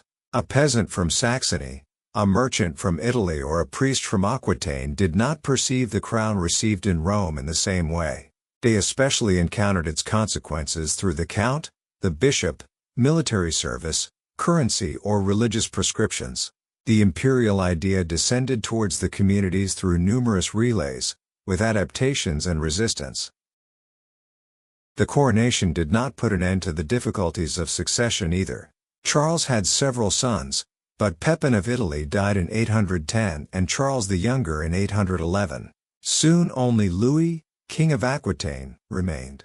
In 813, in Aachen, Charles crowned him associate emperor. According to Einhard's account, Louis took the crown from the altar and placed it on his head. The Pope was not present. This gesture can be read as a response to the ambiguity of the year 800. The empire had to be transmitted within the dynasty, and the emperor wanted to show that he could organize his succession without waiting for a new papal initiative. The religious blessing remained essential, but it did not necessarily imply that the Pope was the only one to create the emperor. Charles died in Aachen on January 28, 814. He was buried the same day in his chapel. In less than half a century, Pepin's son had gone from governing half of the Frankish kingdom to imperial dignity. However, his empire was far from a finished structure. Its borders remained fragile, its institutions depended heavily on men and unity now rested on a single heir. The year 800 therefore marks a rebirth, but not a simple return. Rome provided its titles, its images, and part of its political language. The Bible gave the sovereign the figures of David and Solomon. Frankish traditions brought assemblies, loyalties, and the dynastic partition of power. The Carolingian Empire was born from the convergence of these traditions. The crown placed on Charles's head did not instantly transform the kingdom, yet the imperial title gave a new scale to his ambitions. The conqueror now had to become the guardian of a Christian order, the protector of the churches and the ruler of very different peoples. After extending the frontiers, it was necessary to administer, teach, correct, and transmit. This mission was to achieve its most lasting expression not in battle, but in schools, manuscripts, liturgy, and scriptural reform. Behind the rebirth of the empire, another renaissance was already taking shape, intellectual and cultural. That quieter transformation is the subject of the next chapter. Chapter 6: The Carolingian Renaissance. At the end of the previous chapter, the imperial crown received in Rome had given a new form to the power of Charlemagne. But an empire could not live solely on titles, oaths, and victories. To govern very different peoples, men were needed who were capable of reading orders, keeping accounts, celebrating the liturgy, and teaching a common faith. Behind the political revival of the empire therefore developed another, more silent transformation, accomplished in schools, libraries, and copying workshops. Today we call it the Carolingian Renaissance. The expression is convenient, but it can also be misleading. It spontaneously evokes the Italian Renaissance, humanism, the art of the 15th and 16th centuries, and the rediscovery of a long-forgotten antiquity. Charlemagne's world was very different. Carolingian scholars did not seek to break with the Middle Ages, an era whose name they naturally did not know. They wanted to reform Christian society by recovering more reliable texts and cultivating a more correct language. Anita Garreau-Jalabert insists on this point. The movement was above all a reform of the Church. Its institutional frameworks were bishoprics, monasteries, religious schools, and the court of a sovereign who considered himself responsible for the salvation of his people. Secular learning did advance, but it remained largely placed at the service of biblical reading, the liturgy, and the training of clerics. This reform did not begin suddenly after the coronation of the year 800. Its roots went back to the reigns of Charles Martel and Pepin the Short, to the missions of Boniface, to the Frankish councils, and to the exchanges with Rome. Under Charlemagne, however, the expansion of the kingdom and the concentration of scholars from several regions gave it a new dimension. The diagnosis formulated by the court was severe. Priests had difficulty understanding the Latin they were pronouncing. Liturgical books contained variations and errors accumulated by copies. Some clerics were insufficiently familiar with the fundamental prayers. Now a fault of language could become, in the eyes of the reformers, a fault of doctrine. Misunderstanding a word of Scripture could lead to incorrect teaching and ultimately endanger the salvation of the faithful. The objective was therefore not to accumulate knowledge for the sole pleasure of knowing. It was necessary to read better in order to believe better, pray better, and govern better. Grammar occupied a central place because it gave access to the exact meaning of sacred texts. The liberal arts inherited from antiquity, grammar, rhetoric, dialectic, arithmetic, geometry, music, and astronomy, formed a set of tools intended to order the Christian intelligence. In 789, the Admonitio Generalis gave this project particularly clear expression. This major act of government instructed monasteries and bishoprics to organize schools where children could learn to read. It recommended the study of psalms, musical notation, chant, arithmetic, and grammar, as well as the careful correction of religious books. The emperor did not yet exist, but the king already spoke as the leader of a people who had to be instructed and corrected. These prescriptions did not create a uniform school system covering the entire kingdom. There was no Ministry of Education and no program applied everywhere in the same way. Some schools flourished. Others remained modest or intermittent. Access to education remained highly unequal. Even so, The court's presentation of education as a general obligation of religious institutions marked an important development. Charlemagne gathered around him men from different regions. Italy played a major role in these exchanges. It retained libraries, a strong grammatical tradition, links with Rome and contacts with the Byzantine world. The Frankish conquest did more than displace armies and treasures. They put manuscripts, methods and scholars into circulation. Paul the Deacon belonged to the Lombard nobility. He had lived near the court of Pavia, then in Benevento, before retiring to Monte Cassino. When his brother was involved in a revolt against the Franks, Paul went to Charlemagne to request his release. The conqueror of the Lombards thus welcomed to his court a man deeply attached to the memory of his own people. Paul wrote poetry, taught, and worked on texts for worship. His History of the Lombards, composed after his return to Monte Cassino, was not an official chronicle of the Frankish conquest. It preserved the memory of a vanished kingdom. The Carolingian Renaissance therefore not only produced unity, it could also allow a defeated identity to preserve its past through writing. Peter of Pisa, another Italian, taught grammar. Charlemagne himself would have followed his lessons, just as he became interested in rhetoric, dialectics, and astronomy. Einhard states that the sovereign attempted to learn to write, keeping tablets by his bed, but that he began too late to achieve full mastery. The anecdote is perhaps contrived, but it expresses an ideal. Even the master of the empire must remain a student. The most famous figure in this environment was Alcuin. Born in Northumbria and educated at York Cathedral School, he met Charles in Italy, in Parma, in 781. The king invited him to join his court. Alcuin became an advisor, teacher, and writer there. He participated in theological debates, wrote letters, composed manuals, and encouraged the correction of texts. Alcuin was not a minister of culture in the modern sense. His influence varied over time, and other scholars could defend different positions, but his correspondence reveals a network that linked the court, bishops, abbots, and sovereigns. A letter carried a grammatical question, a book request, political advice, or a religious concern. The Renaissance spread as much through these personal relationships as through the capitulars. We sometimes speak of a palace academy gathered around Charlemagne.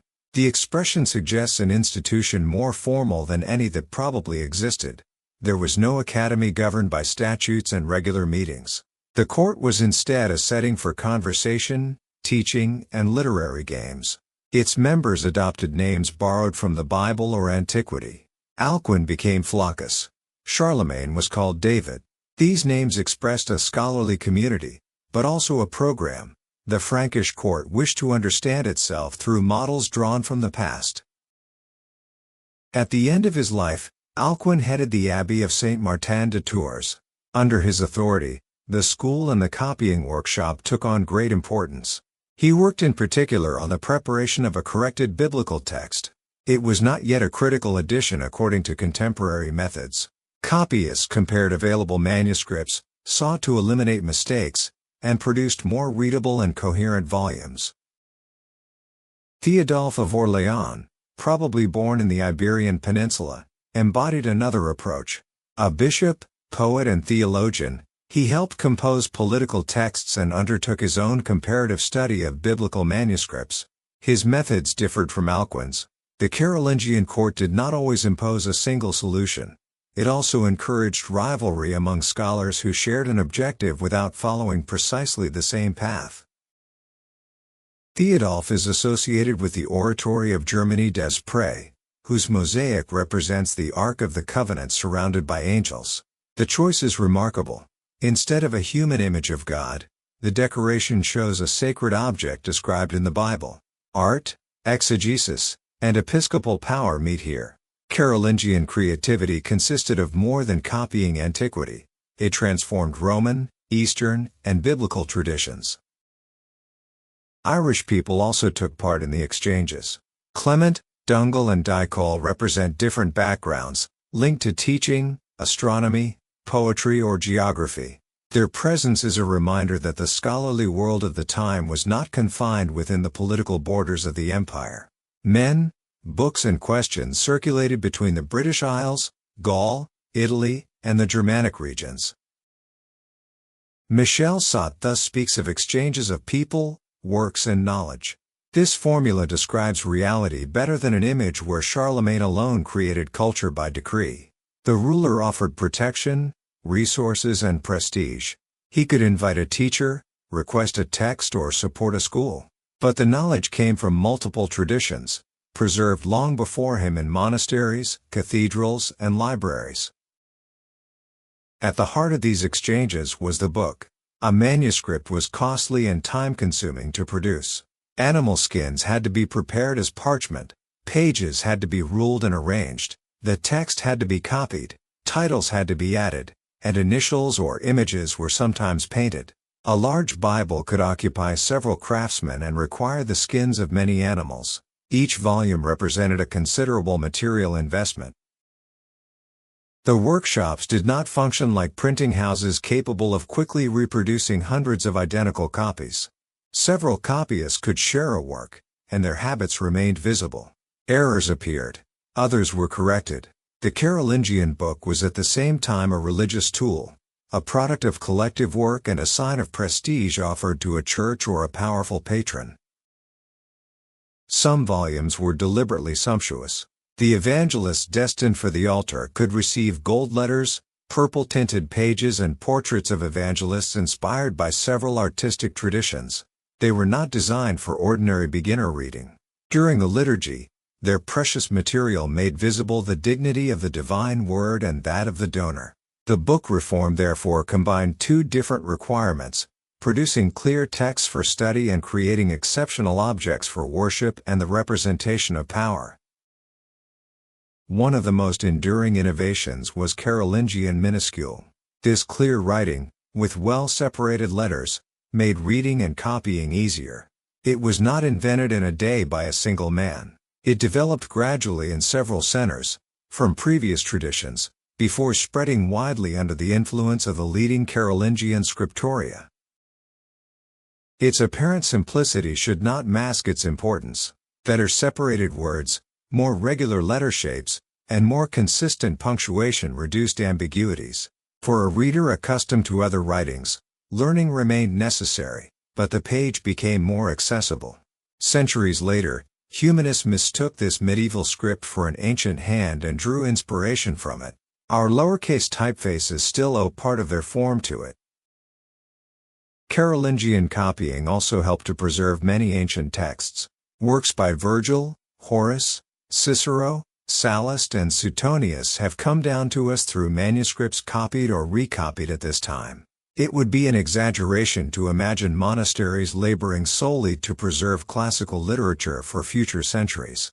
Texts were selected because they served the study of grammar, rhetoric, history or moral formation. Pagan authors were sometimes problematic. Their language could be admirable while their gods and some of their values were not in the eyes of Christians. The masters therefore learned to use their style while framing their content.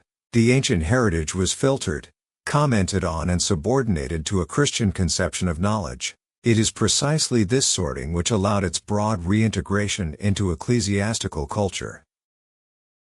The status of Latin itself also changed. In daily life, the inhabitants spoke Romance, Germanic, Celtic, Slavic or Basque languages. Even in the ancient Latin regions, the spoken language was moving away from written Latin. The reform sought to make the pronunciation and grammar of clerics more consistent with school models.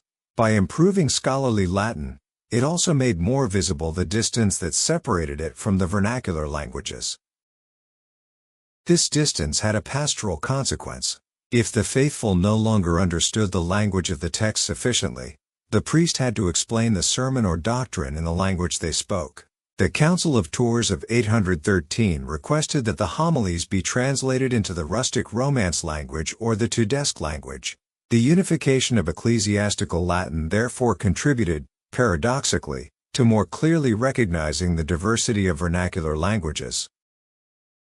Music in Computus, the calculation of the ecclesiastical calendar, also formed part of the reform. The liturgy had to be chanted in an approved manner, and clerics had to calculate the dates of movable feasts, above all Easter. The study of numbers and the movements of the heavens was not a curiosity separate from religion. Such knowledge enabled churches to observe the Christian calendar in unison. Theological debates could also assume a political dimension. The controversy over adoptionism in the Iberian Peninsula engaged Alcuin and the bishops. The Libri Carolini examined the position on sacred images adopted at the Second Council of Nicaea in 787, relying on an imperfect Latin translation of the Greek Acts. These controversies reveal both the ambition and the limits of the movement. The court aspired to judge the great questions of Christendom, but its knowledge of Greek remained very weak. The Carolingian Renaissance was not just about a few ornately decorated pages. Writing penetrated the government more. The capitularies, letters, inventories and acts of donation fixed decisions and preserved rights. However, we should not imagine a paper state comparable to modern administrations. Much power continued to pass through speech, memory, oaths, and personal presence. The domain inventories illustrate this meeting. The celebrated Capitulaire de Villis describes precisely the resources that administrators had to supervise: tools, animals, fabrics, agricultural products and personnel. It survives in a unique manuscript, and the extent of its practical application remains debated. It nevertheless reveals the desire to know, classify and materially order the sovereign's resources. Who truly benefited from this renewal? First came clerics, monks, nuns, and members of the aristocracy connected with major institutions. Some laypeople could read and write, but literacy remained largely within the Church's domain. According to Giraud-Jalibert, this helps explain why the growth of secular learning was not immediately accompanied by an abundant written literature in the vernacular languages. Women were not entirely absent. Women's monasteries preserved and produced books. The daughters of the aristocracy could receive religious and literary training. Gisela, sister of Charlemagne and abbess of Chelles, maintained relations with Alcuin, but opportunities depended heavily on social rank and access to a wealthy community. For the vast majority of women and men, written culture remained distant. We must therefore avoid two opposing images. The first would make the previous era an age of total darkness suddenly enlightened by Charlemagne. School and book traditions had never completely disappeared. The second would reduce the reform to ineffective propaganda.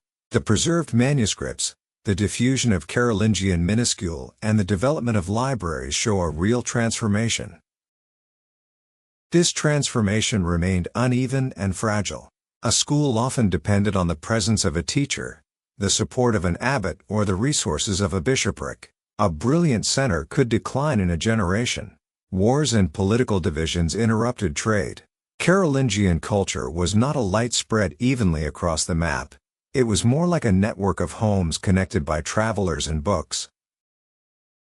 Charlemagne occupied an essential place at the center of this network, but he was not its sole author. His achievement was to give political direction to currents coming from Northumbria, Ireland, Italy, Gaul, and the Visigothic world. He brought together men who might never have worked together, gave them tasks, and made intellectual correction a responsibility of the ruler. After his death in 814, the movement did not end. Louis the Pious retained many advisors, continued the reform of the monasteries, and governed a world where mastery of the written word had become more important. New authors, new schools and new controversies appeared. What we call the Carolingian Renaissance therefore goes beyond the sole reign of Charlemagne. Perhaps its most visible legacy lies in the thousands of copied pages. Some transmit the scriptures, others the fathers of the church, laws, poems or ancient works. Many classical texts are only known today because a Carolingian copyist deemed it useful to reproduce them. A gesture accomplished in the silence of a workshop could thus last more than 1,000 years. Yet its deeper legacy also lies in an idea. Government required understanding, correction, and transmission. That principle could serve ideals of justice and education. It could also strengthen the authority of church and sovereign over local communities. The Carolingian Renaissance was therefore both an expansion of knowledge and an enterprise of discipline. At the time when Louis the Pious received the empire, books were more numerous, scholarly Latin more regular, and school networks more active than half a century before. However, this common culture had not suppressed family interests, regional identities, or aristocratic rivalries. Writing could formulate unity. It did not guarantee that men would preserve it. The reformed empire would soon face a question that neither grammarians nor copyists could solve on their own. How could immense authority pass to several heirs without destroying the whole they had inherited? After the age of conquest, coronation, and schools came an age of division and conflict among the sons of Louis the Pious. Chapter 7: Louis the Pious and the First Cracks in the Imperial Edifice.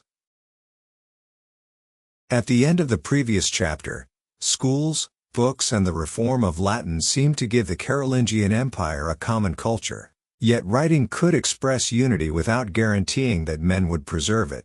When Charlemagne died in January 814, his heir received a vast political edifice, built through conquest and sustained by loyalty to a single family. The central question was no longer how to extend the empire, but how to transmit it without breaking it.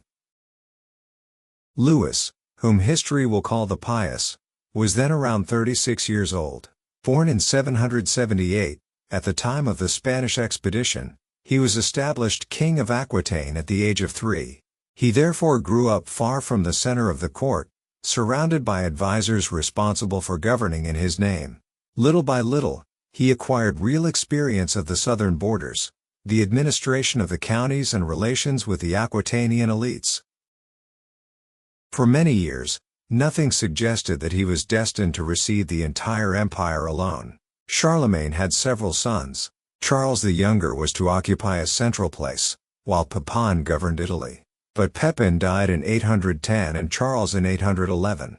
Louis remained the only surviving legitimate son. In 813, in Aachen, his father crowned him associate emperor, without direct intervention from the Pope. This association prepared an orderly succession. When Charlemagne died, Louis did not have to seize power from a brother. He left Aquitaine, reached Aachen, and took possession of the court. Yet the apparent simplicity of the transition concealed a difficulty. The empire now depended on a man trained to rule one region, not to inherit sole command of a realm stretching from Barcelona to the Elbe.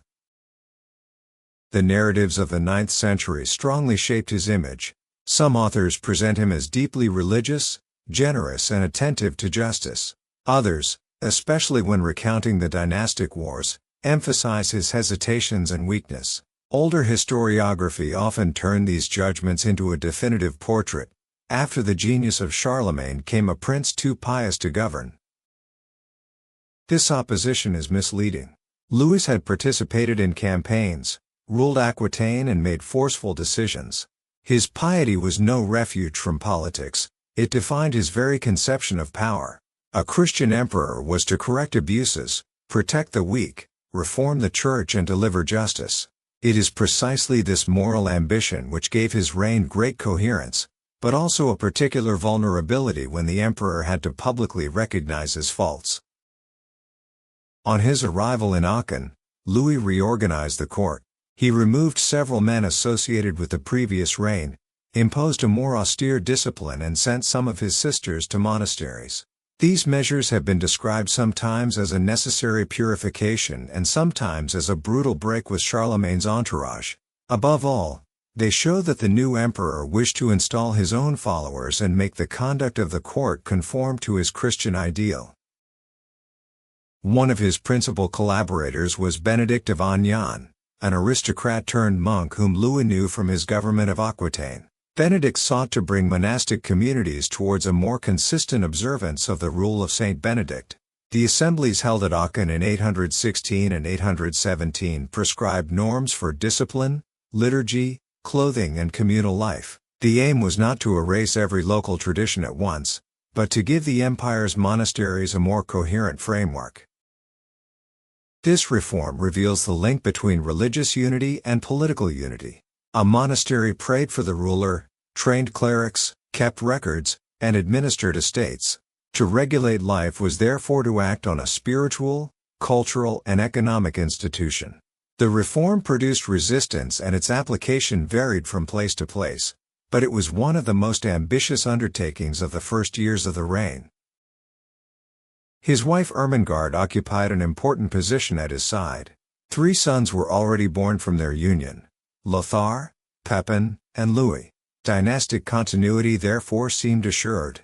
But how to distribute power between them? Frankish custom encouraged partible inheritance, while the imperial title suggested unity and a hierarchy among heirs. Before resolving this question, Louis had to clarify his relations with Rome. In October 816, Pope Stephen IV crossed the Alps and joined him in Reims. He crowned and anointed Louis as well as Ermengarde. The gesture did not mean that the association of 813 was void. It added to the succession organized by Charlemagne a papal confirmation and re-established cooperation between the 2 highest authorities of the Western Christian world. Philippe de Preux invites us not to read this relationship through the much later conflicts between popes and emperors. At the beginning of the 9th century, the 2 powers initially thought of themselves as complementary ministries. The pope taught and kept the apostolic tradition. The emperor protected the Christian people and enforced order. The limits of their powers remained unclear, but cooperation mattered more than systematic opposition.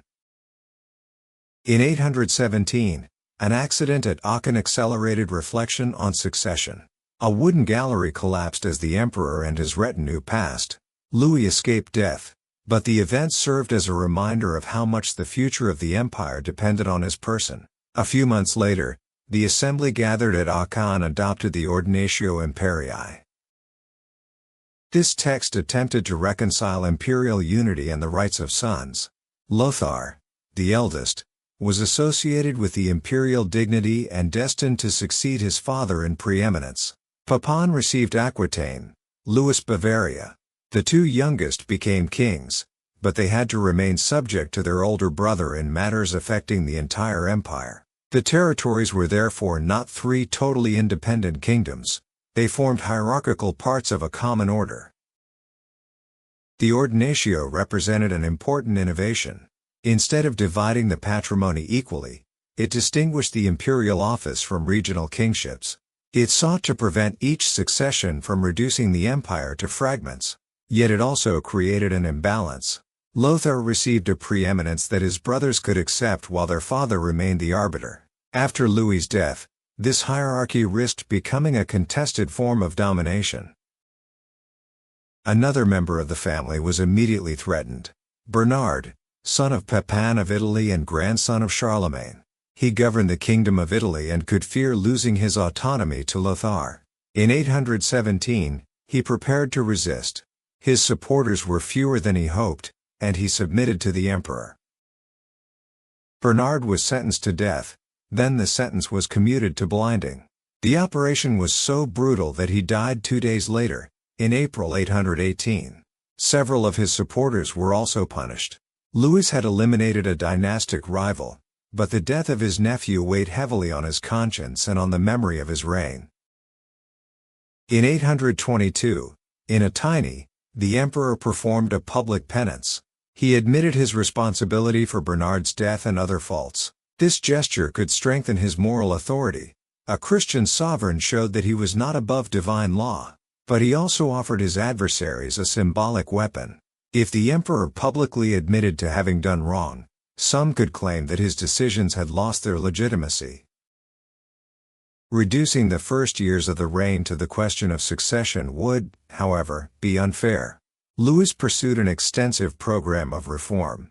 Assemblies examined abuses by counts, the condition of the churches and the protection of the vulnerable. Imperial envoys traveled through the realm to receive complaints.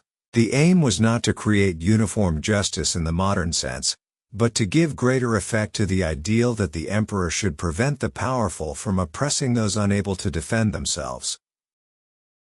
The judicial reform studied by François-Louis Ganschaw focused in particular on the means of proof. In the courts, oaths, witnesses and ordeals occupied an essential place. When the facts could not be established by a written investigation, God was sometimes asked to manifest the truth by a physical test. One of these procedures was the ordeal of the cross. Both parties, or their representatives, had to remain with their arms outstretched in front of a cross. Whichever participant lowered his arms or collapsed first lost the cause. Charlemagne had favored this ordeal, considered less brutal than the judicial duel. Louis still used it at the beginning of his reign, then abolished it in 818 or 819, because it seemed disrespectful to subject the sign of the Passion to a human test. This abolition did not mean that Louis rejected all of God's judgments or that he suddenly replaced ancient procedure with modern rational inquiry. Rather, he attempted to limit certain uses, to better regulate testimony and to reduce the contradictions that allowed the powerful to manipulate justice. The reforms proceeded by adjustments, within a world where the oath retained a fundamental religious value. The government also took an interest in false witnesses, property disputes, and the operation of county courts. The assessors responsible for adjudicating the law had to be chosen from among competent men. The causes of widows, orphans and the poor called for special attention. Between the prescriptions and their application, the gap remained immense, especially far from the court, but the repetition of the measures proves that the emperor was not inactive. Imperial justice remained concrete and personal. Litigants appeared before the court with their charters, their witnesses, and their oaths. The sovereign's envoys could reopen a poorly judged case in a county or recall an official to his duties. This possibility did not make all subjects equal before the law. A powerful lord had connections and means that a peasant did not possess. It nevertheless upheld the principle that above the local authorities there existed an authority required to listen to those who had suffered a denial of justice. In 818, Ermengarde died. The following year, Louis married Judith, a member of the powerful Welf family. She was educated, active at court and able to gather support around her. In 823 she gave birth to a son, Charles. This child, who would later be called Charles the Bald, upset the settlement created by the Ordinatio Imperii. Lothair, Pepin, and Louis already had their kingdoms and their prospects of inheritance. Judith naturally wanted to ensure a share for her son. The emperor could not leave him without territory, but any new grant reduced the possessions or the preeminence of the elder sons. The problem was not merely a queen's ambition. It arose from the contradiction between an order designed to last and a family that continued to change. Lothair had been sent to Italy and associated more closely with the government. In 823, Pope Pascal I crowned him emperor in Rome. Here again, the pontifical right reinforced a dignity already granted in the Frankish world. The son became a true associate emperor, but the extent of his autonomy remained uncertain. Was he his father's lieutenant, his future successor, or already the holder of his own authority? Relations between Louis, Lothair, and the papacy evolved according to the crises. The pope could serve as mediator, but he could also be drawn into family rivalries. Cooperation between the two ministries did not eliminate political interests. When several Carolingians claimed legitimacy, Rome had to decide which one to support without breaking with the others. In 829, Louis granted Charles a group of territories, probably centered on Alemannia and neighboring regions. Lothair saw this decision as a challenge to the settlement of 817. Around the princes formed groups of nobles who feared losing their offices and lands. Family tensions thus became aristocratic conflicts. Supporting one's son also meant choosing the future of one's own position. In 830 a first revolt broke out. Pepin of Aquitaine and Louis of Bavaria marched against their father, while Lothair returned from Italy. Judith was accused of adultery with Count Bernard of Septimania, an influential advisor to the emperor. She was sent to a monastery. Bernard fled, and Louis found himself temporarily deprived of his authority. But the brothers were suspicious of each other. Lothair wanted to impose his preeminence. Pepin and Louis feared becoming his subordinates. Their coalition fell apart, and the emperor regained power. He restored Judith and sought new partitions. Each solution intended to repair the crisis nevertheless prepared the way for the next, because it favored one heir to the detriment of another. In 833, the three eldest sons united again against their father. Pope Gregory IV accompanied Lothair north of the Alps, officially to promote peace. His presence gave the conflict a particularly serious religious dimension. The armies met near Colmar, on land that memory will call the Field of Lies. There was no major battle. Over several days, negotiations and defections gradually emptied the imperial camp. Louis's followers abandoned him, and the emperor was forced to surrender. This defeat without a battle revealed the nature of his power. While the magnates obeyed him, the empire seemed solid. When their loyalties shifted, the sovereign could find himself almost alone. Louis was deposed and subjected to public penance in Soissons. Before the bishops and the magnates, he had to acknowledge a long series of faults, lay down his arms and put on the habit of the penitent. Lothair hoped to make his return impossible, but the ceremony perhaps went too far.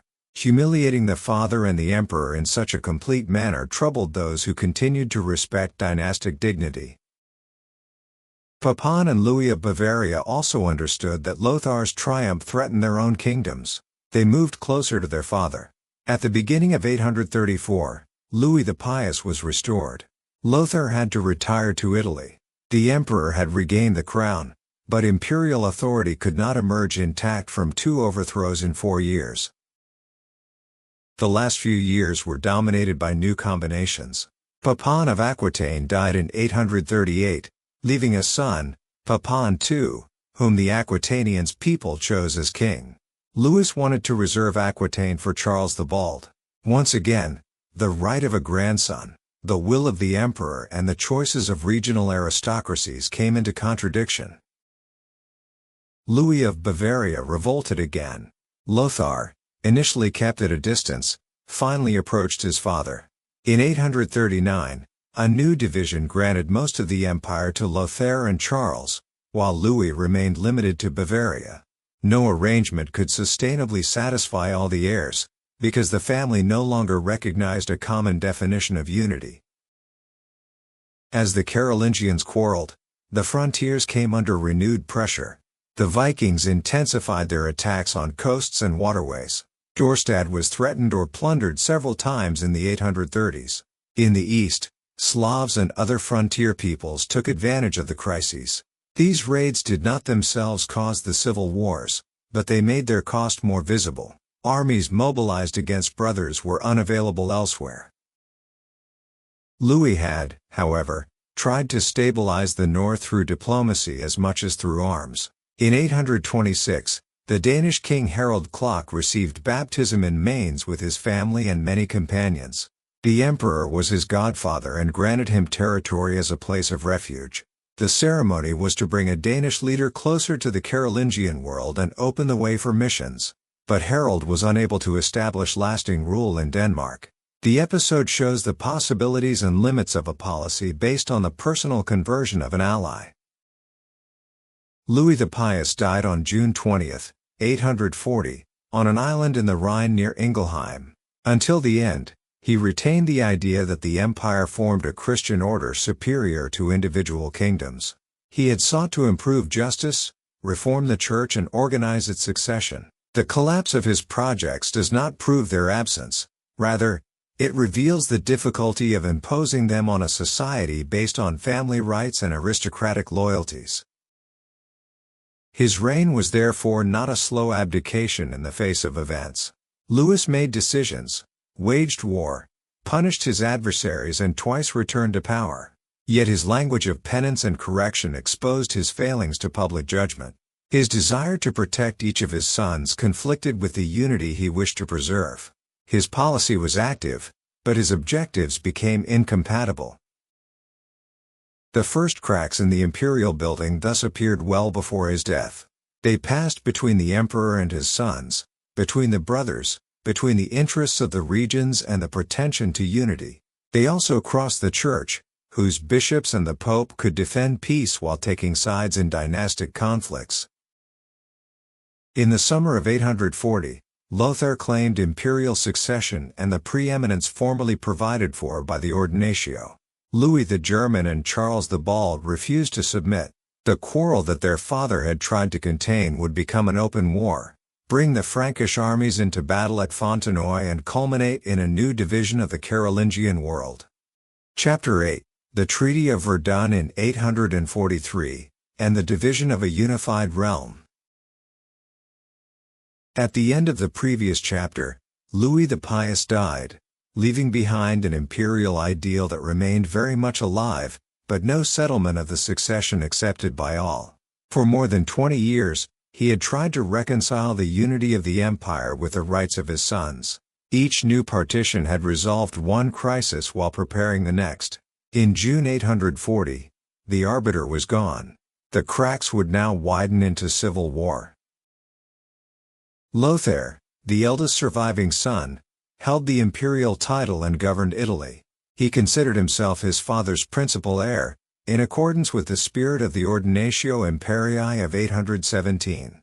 For him, the empire should not become a loose association of equal kingdoms. His brothers could keep their territories, but they had to recognize his preeminence. Louis, who would later be called the Germanic, governed Bavaria and had powerful support east of the Rhine. Charles the Bald, son of Judith, had received vast western regions from his father, but he was still young and his position remained contested, particularly in Aquitaine. Both refused to become Lothair's subordinates. A fourth suitor complicated the situation. Pepin II, son of the late Pepin of Aquitaine, had been recognized by some of the Aquitanian magnates. He allied himself with Lothar against Charles. The war which was beginning therefore did not oppose three already formed territorial blocks. In each region, aristocrats chose sides based on family loyalties, local interests and the hope of retaining their positions. Our main witness is Neidhart, grandson of Charlemagne through his mother Bertha. He belonged to the imperial family without being crown prince himself. A cultured layman, warrior and advisor to Charles the Bald, he participated directly in the events he recounts. His work offers exceptional proximity to decisions, army marches and negotiations. But Neidhart is not a neutral observer. He writes at the request of Charles and justifies his alliance with Louis. He often presents Lothair as the chief author of the discord, driven by ambition and corrupt advisors. His testimony must be read as that of an actor who wants to explain why his side defends justice and the common good. Philippe de Preux has underlined the importance of the concept of res publica in Neidhart's thought. This Roman expression could denote the commonwealth, the shared political order that ought not to be sacrificed to private interests. Neidhart was not describing a modern state. He was nevertheless formulating a powerful criticism. Dynastic rivalries had transformed a public responsibility into a struggle for personal advantage.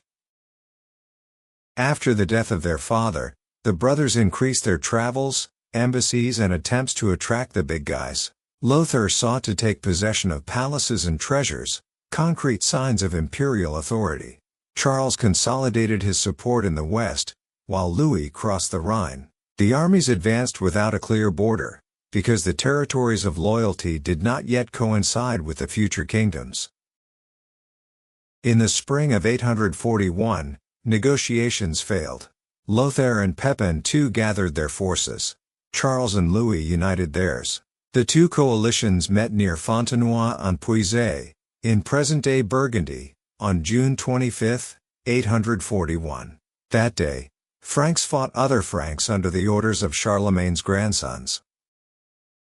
The battle was long and deadly. The accounts do not allow reliable numbers to be established, but they emphasize the violence of the fighting and the number of deaths among the aristocracy. Bonds of kinship crossed both camps. Some warriors faced men beside whom they had served only years before. Dynastic warfare had become a wound inflicted upon the elite that sustained the empire. After the battle, the dead had to be identified, the wounded treated and the fate of prisoners decided. Each fallen magnate left behind a family, estates and loyalties that a sovereign might try to reclaim.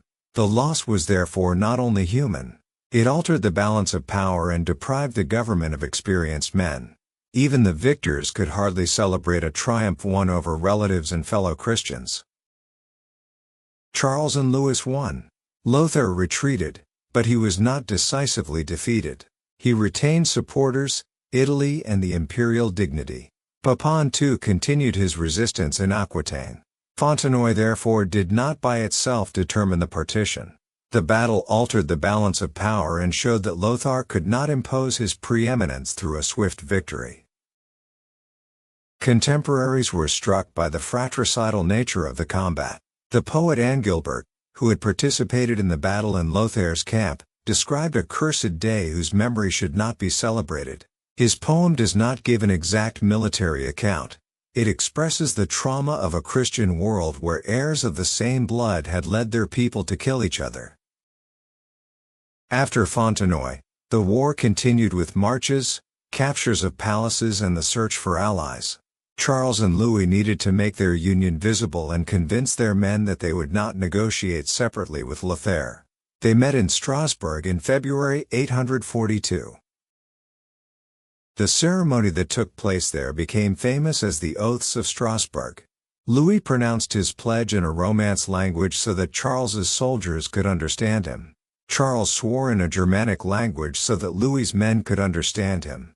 Each army then responded in its own language, promising not to support its king if he broke the alliance. The ceremony deliberately crossed political and linguistic affiliations. Louis, ruler of the eastern regions, addressed Charles's western followers in their language.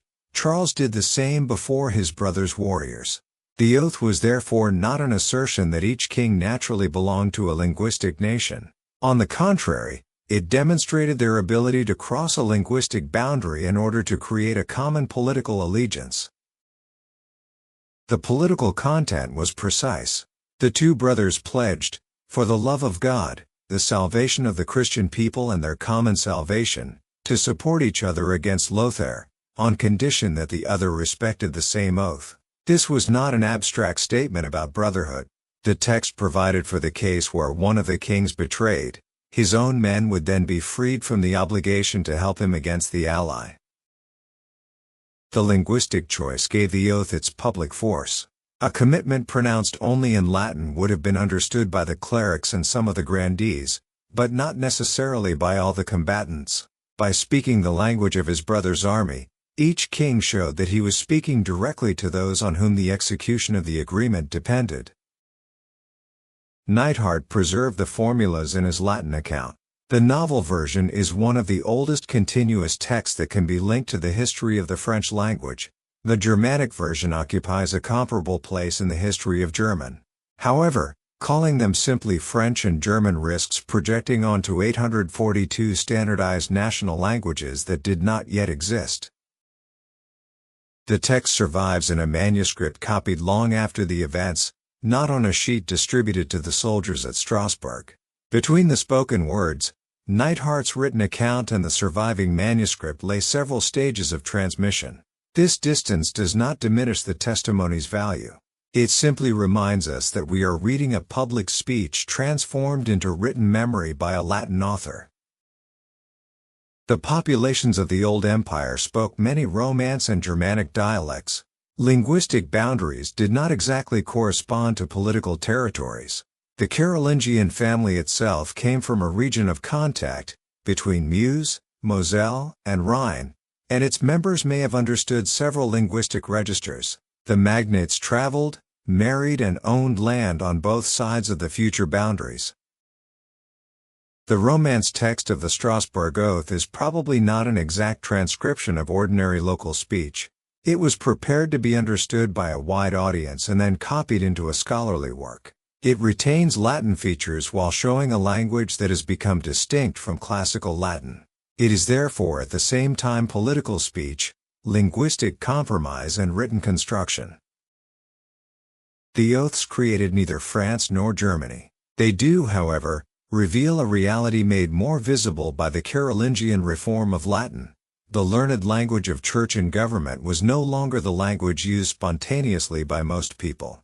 When direct understanding mattered, rulers had to acknowledge the spoken languages of their subjects. After Strasbourg, Charles and Louis marched north together. Lothar tried again to resist, but his support diminished. He finally accepted the principle of partition. Representatives of the three brothers were responsible for examining territories, resources, bishoprics, counties and royal domains in order to construct units considered sufficiently balanced. The task was immense. It was not enough to draw three stripes on a map. Roads, rivers, palaces, aristocratic ties and income had to be taken into account. Some belongings were scattered. Bishoprics depended on metropolises located in another region. Each modification could separate a magnate from his lands or a monastery from its protectors. The commissioners had to work with imperfect knowledge. They could assess a royal domain or the importance of a city, but making an exact comparison of the wealth of such different regions remained impossible. A prosperous trading valley, a prestigious bishopric and a vast rural area were not measured in the same way. The division was therefore a compromise between geography, the rank of the brothers and the balance of power resulting from the war. Negotiations lasted for many months. A preliminary meeting took place in 842, but the final agreement was concluded in Verdun in August 843. The original text of the treaty has not reached us.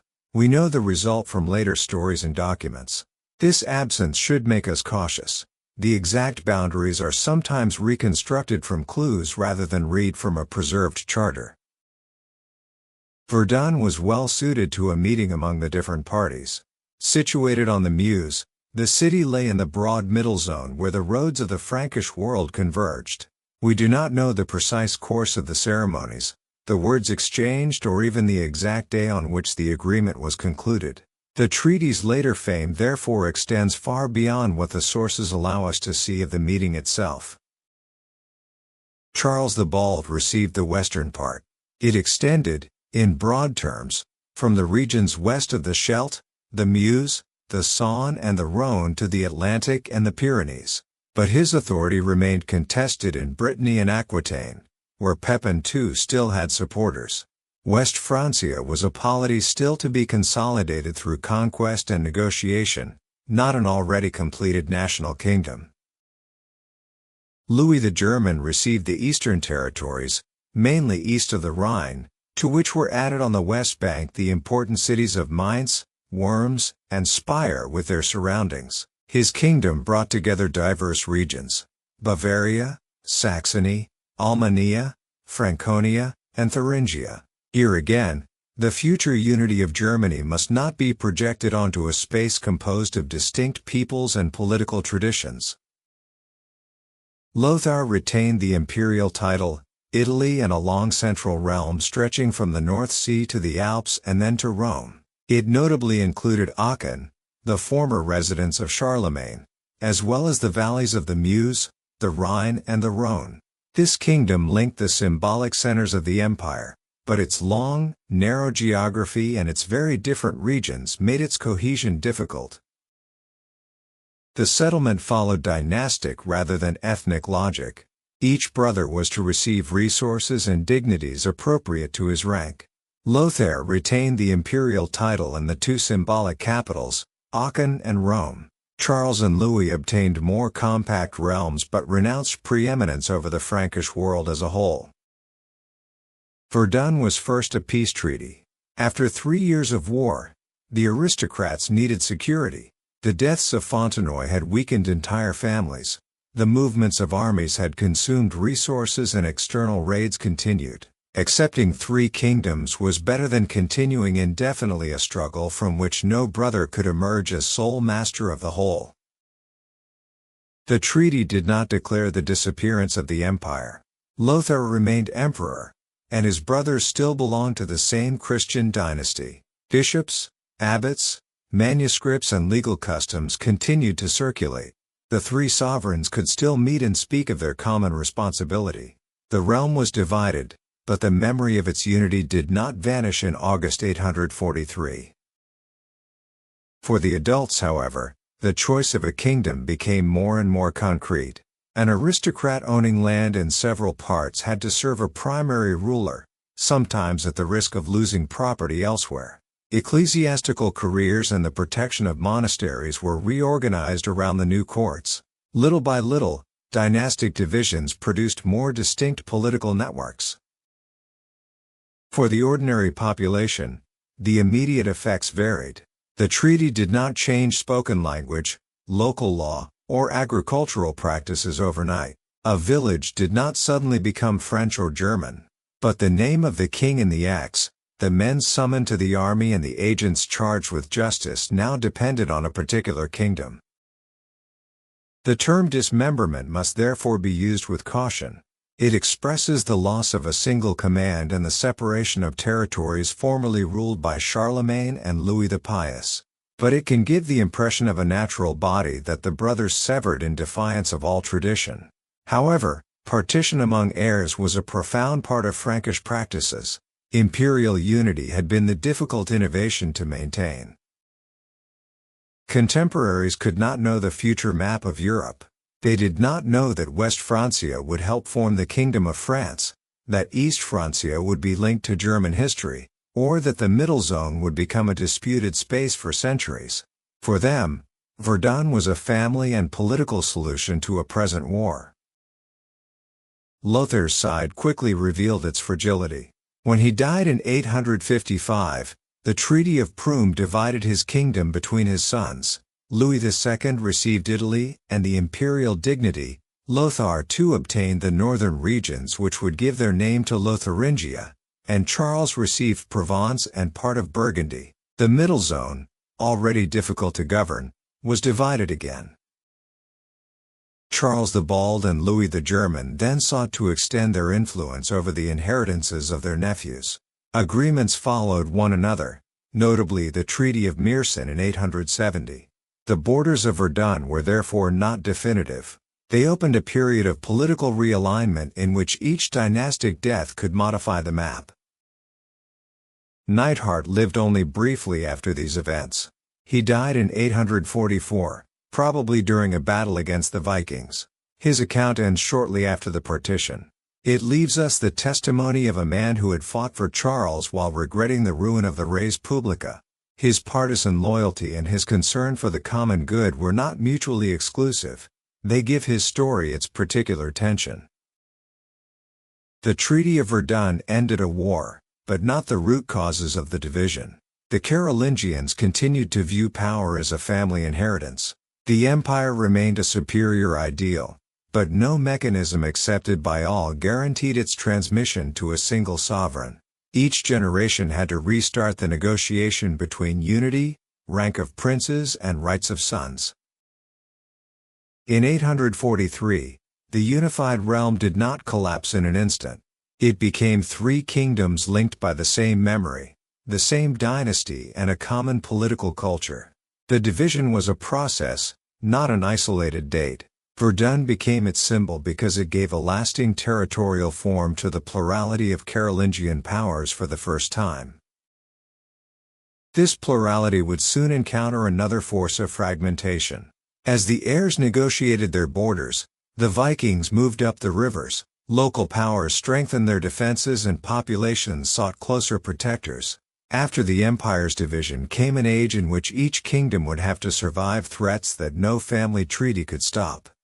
Chapter 9: External Threats and the Rise of Feudal Fragmentation. At the end of the previous chapter, the Treaty of Verdun had transformed the unified empire into several kingdoms linked by the same dynasty. This partition ended the war among the sons of Louis the Pious, but it gave none of them inexhaustible resources. Each king now had to defend his own realm, negotiate with his magnates and guard frontiers that Scandinavian, Breton, Muslim and, later, Hungarian forces would put to the test. External threats had not suddenly appeared in 843. Scandinavian groups had already attacked the coasts under Charlemagne and Louis the Pious. In 799, an operation was reported in Aquitaine. In 820, ships attempted to approach the shores of the English Channel before turning towards Ireland. These first expeditions remained limited, but they revealed the vulnerability of a coastline too vast to be permanently monitored. The men that the Frankish texts call Northmani, men of the north, did not form a politically united people. They came mainly from Denmark and Norway, sometimes from backgrounds settled in the British Isles. Their bands obeyed different leaders, cooperated for a campaign and then split up. Some were looking for loot, others demanded tribute, served as mercenaries, or sought a lasting base.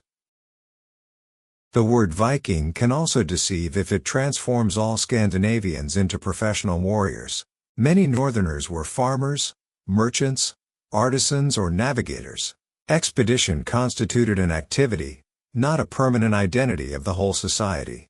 Those who entered the Frankish rivers combined trade, pillage, negotiation and violence depending on the circumstances. Their main advantage came from mobility. Ships could cross the sea, skirt coastlines and sail up rivers with a relatively shallow draft. A fleet would appear at the mouth, quickly reach a monastery or city, then leave before the royal army assembled. The captured horses were then used to launch raids further inland. Monasteries represented attractive targets. They kept precious objects, reserves and sometimes richly decorated relics. Their religious vocation did not make them fortresses, but the stories were written largely by clerics, which gives the destruction of sanctuaries an immense place in our documentation. The ravaged villages and the peasants killed or taken captive left far fewer voices. In 841, a fleet sailed up the Seine and attacked Rouen. 2 years later, Nantes was taken during the Feast of St. John. Bishop Gohart was killed in his cathedral according to tradition. In 845, an army reached Paris. Charles the Bald preferred to negotiate his withdrawal and paid a considerable sum of money. Paying might seem humiliating, but the choice was not always irrational. Assembling an army took time, and a battle risked causing casualties without stopping the ships from leaving. A tribute bought immediate peace and protected a region. However, money could also encourage the return of the same chiefs or attract other bands informed of the wealth of the kingdom. The problem became far more serious between 856 and 862. A study of the Great Viking invasion of those years shows that this was no longer a simple seasonal raid. In July 856, the chieftain Sidroc entered the Seine. In August, another fleet led by Bjorn joined him. The Scandinavians sailed as far as the region of Peters and began operating deep in the lands between the Seine and the Loire. They established fortified camps and wintered there. The river islands offered easy-to-defend positions. Ships ensured supplies and allowed rapid retreat. From these bases, the bands could strike in several directions, impose contributions and wait for an opportune moment rather than leaving the kingdom before winter. Such a camp did not merely shelter warriors preparing to raid. It was necessary to repair the ships, store provisions, keep the captives and distribute the spoils. Merchants could approach to trade goods or ransom prisoners. Negotiations took place between chiefs, representatives of the king and neighboring communities. The Scandinavian base thus formed a military, economic, and diplomatic center established at the very heart of the kingdom. The money paid as tribute did not necessarily disappear into the north. Part of it was used to buy food, horses and information in the Frankish regions. Coins and objects then circulated through Scandinavian networks. For the inhabitants forced to pay, this traffic obviously did not compensate for the violence they suffered. It nevertheless reminds us that pillage and exchange could operate simultaneously. Charles the Bald did not remain inactive. He summoned armies, attempted sieges, negotiated with certain leaders, and sought to pit Scandinavian bands against each other. But he simultaneously faced the resistance of Pepin II in Aquitaine, Breton ambitions and the revolts of his own greats. In 858, his brother Louis the German even invaded West Francia at the call of disgruntled aristocrats. This coincidence was disastrous. A royal army engaged against a Carolingian rival could not block every passage along the Seine. The magnates were reluctant to provide men if their own regions remained undefended. The Norsemen did not need to defeat the entire kingdom. They needed only to exploit its divisions and maintain their bases. The detailed account of the years 856 to 862 also shows the limits of our vocabulary. Talking about a Norman invasion gives the impression of a single plan of conquest. In reality, several leaders pursued their own goals, made separate agreements and could fight each other. The duration of their presence nevertheless transformed a series of operations into a real military occupation for the inhabitants of the valley. In the end, the Franks secured the departure or dispersal of several groups through a combination of force and payments. Charles strengthened the defenses around Peter's, a strategic point from which traffic on the Seine could be controlled. The ordeal had shown that effective defense required more than a belated general summons. The rivers had to be watched, crossing points fortified and officials kept on the ground. In 864, the Edict of Peter's attempted to meet these needs. In particular, it provided for the construction or improvement of fortified bridges intended to block ships. It also regulated mobilization and prohibited certain unauthorized private fortifications. The king sought to retain control of the military response and to prevent every powerful lord from turning his residence into an independent stronghold. The results were uneven. A bridge was useful only if it was completed, maintained and defended by enough men. Local rivalries could delay the work. The policy nevertheless sometimes bore fruit. At Peter's, construction works and military musters helped to restrict the passage of fleets in the following years. Defense depended increasingly on powerful lords capable of reacting quickly. Robert the Strong received important responsibilities between Seine and Loire. He fought the Bretons and the Scandinavians before dying in 866 at Brisorth. His power did not come from complete independence from the king. Charles had entrusted him with honors and expected his service, but Robert's family thus accumulated prestige, loyalty and military experience. This phenomenon was found in other regions. The counts commanded the men, administered justice and organized the defense. When royal authority was distant or occupied by dynastic war, the population turned to the protector who could intervene. Public functions gradually became attached to families who sought to pass them on to their descendants. The king himself contributed to this rooting. To obtain rapid service, he granted a faithful several counties, abbeys or rights to royal lands. These resources allowed the recipient to maintain armed men and repair a fortress, but they also expanded his personal clientele. As long as the count remained loyal, this reinforcement served the crown. During a contested succession, the same network could support a rival or negotiate its obedience at a high price. However, it would be too simple to imagine that in a few years the counts became owners of their counties. The king continued to appoint, move or sanction certain officials. The great needed titles, lands and monasteries granted by the sovereign. The evolution towards heredity was slow, uneven and often contested. The Capitulary of Quierzy, promulgated in 877 before the departure of Charles the Bald for Italy, is sometimes presented as the act which would have made all the fiefs hereditary. This reading is excessive. The text regulated a temporary situation. If a count died during the king's absence, his son or other officials would temporarily administer the honor until the sovereign decision. He recognized the weight of families without abolishing the rights of the king. The word feudalism must therefore be used with caution. Vassalic ties, benefits and oaths already existed under Charlemagne.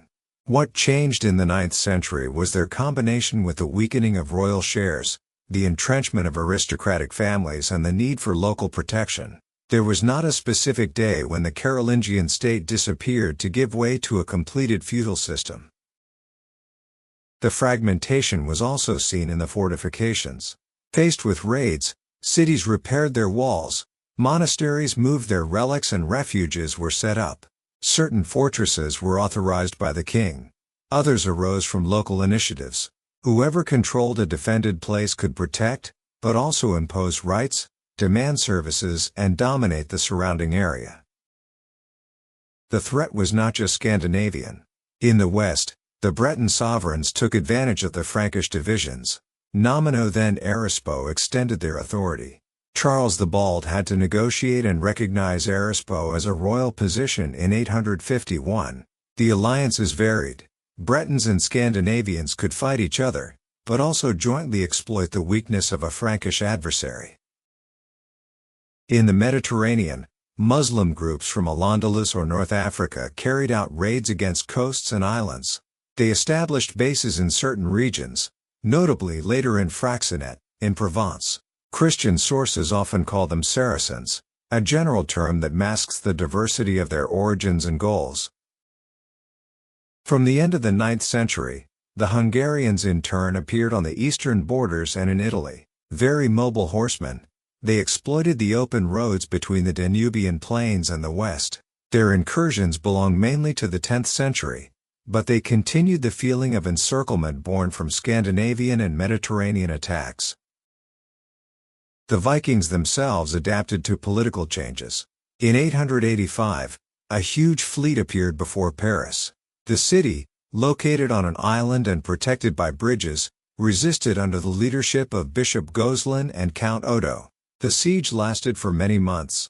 The defenders not only saved a city, they built a reputation as men capable of acting when the emperor seemed absent. Charles the Fat, who had briefly united much of the old empire, finally arrived with an army. Instead of delivering the expected assault, he negotiated the departure of the Scandinavians and authorized them to head towards Burgundy, a region which did not fully recognize his authority. This decision could be defended strategically, but it was perceived as a humiliation. In 887, Charles the Fat was deposed. The following year, several kingdoms chose their own rulers. In West Francia, the magnates elected Odo, the defender of Paris, although he was not a Carolingian. In Provence, Boso had already secured kingship in 879.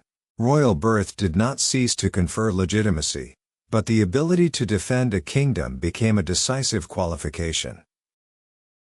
Another victory fueled this expectation. In August 881, the young King Louis III defeated a Scandinavian group at Saucourt, near the Somme.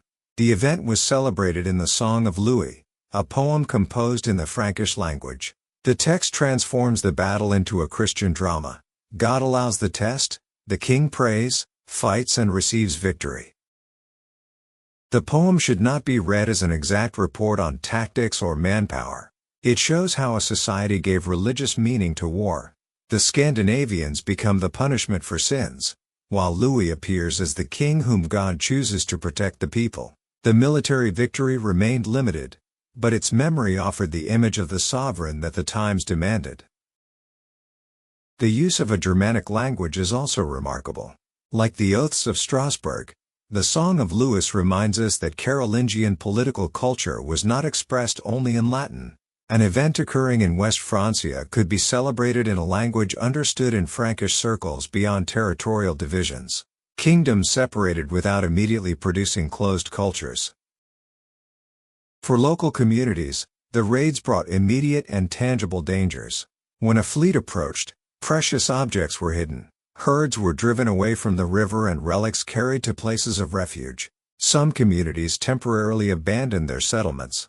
Others negotiated or paid. The line between resistance and accommodation was rarely as clear as heroic narratives suggest. The economic effects varied. A ravaged region could lose its crops and its inhabitants, while a port used for trade with the Scandinavians could regain activity.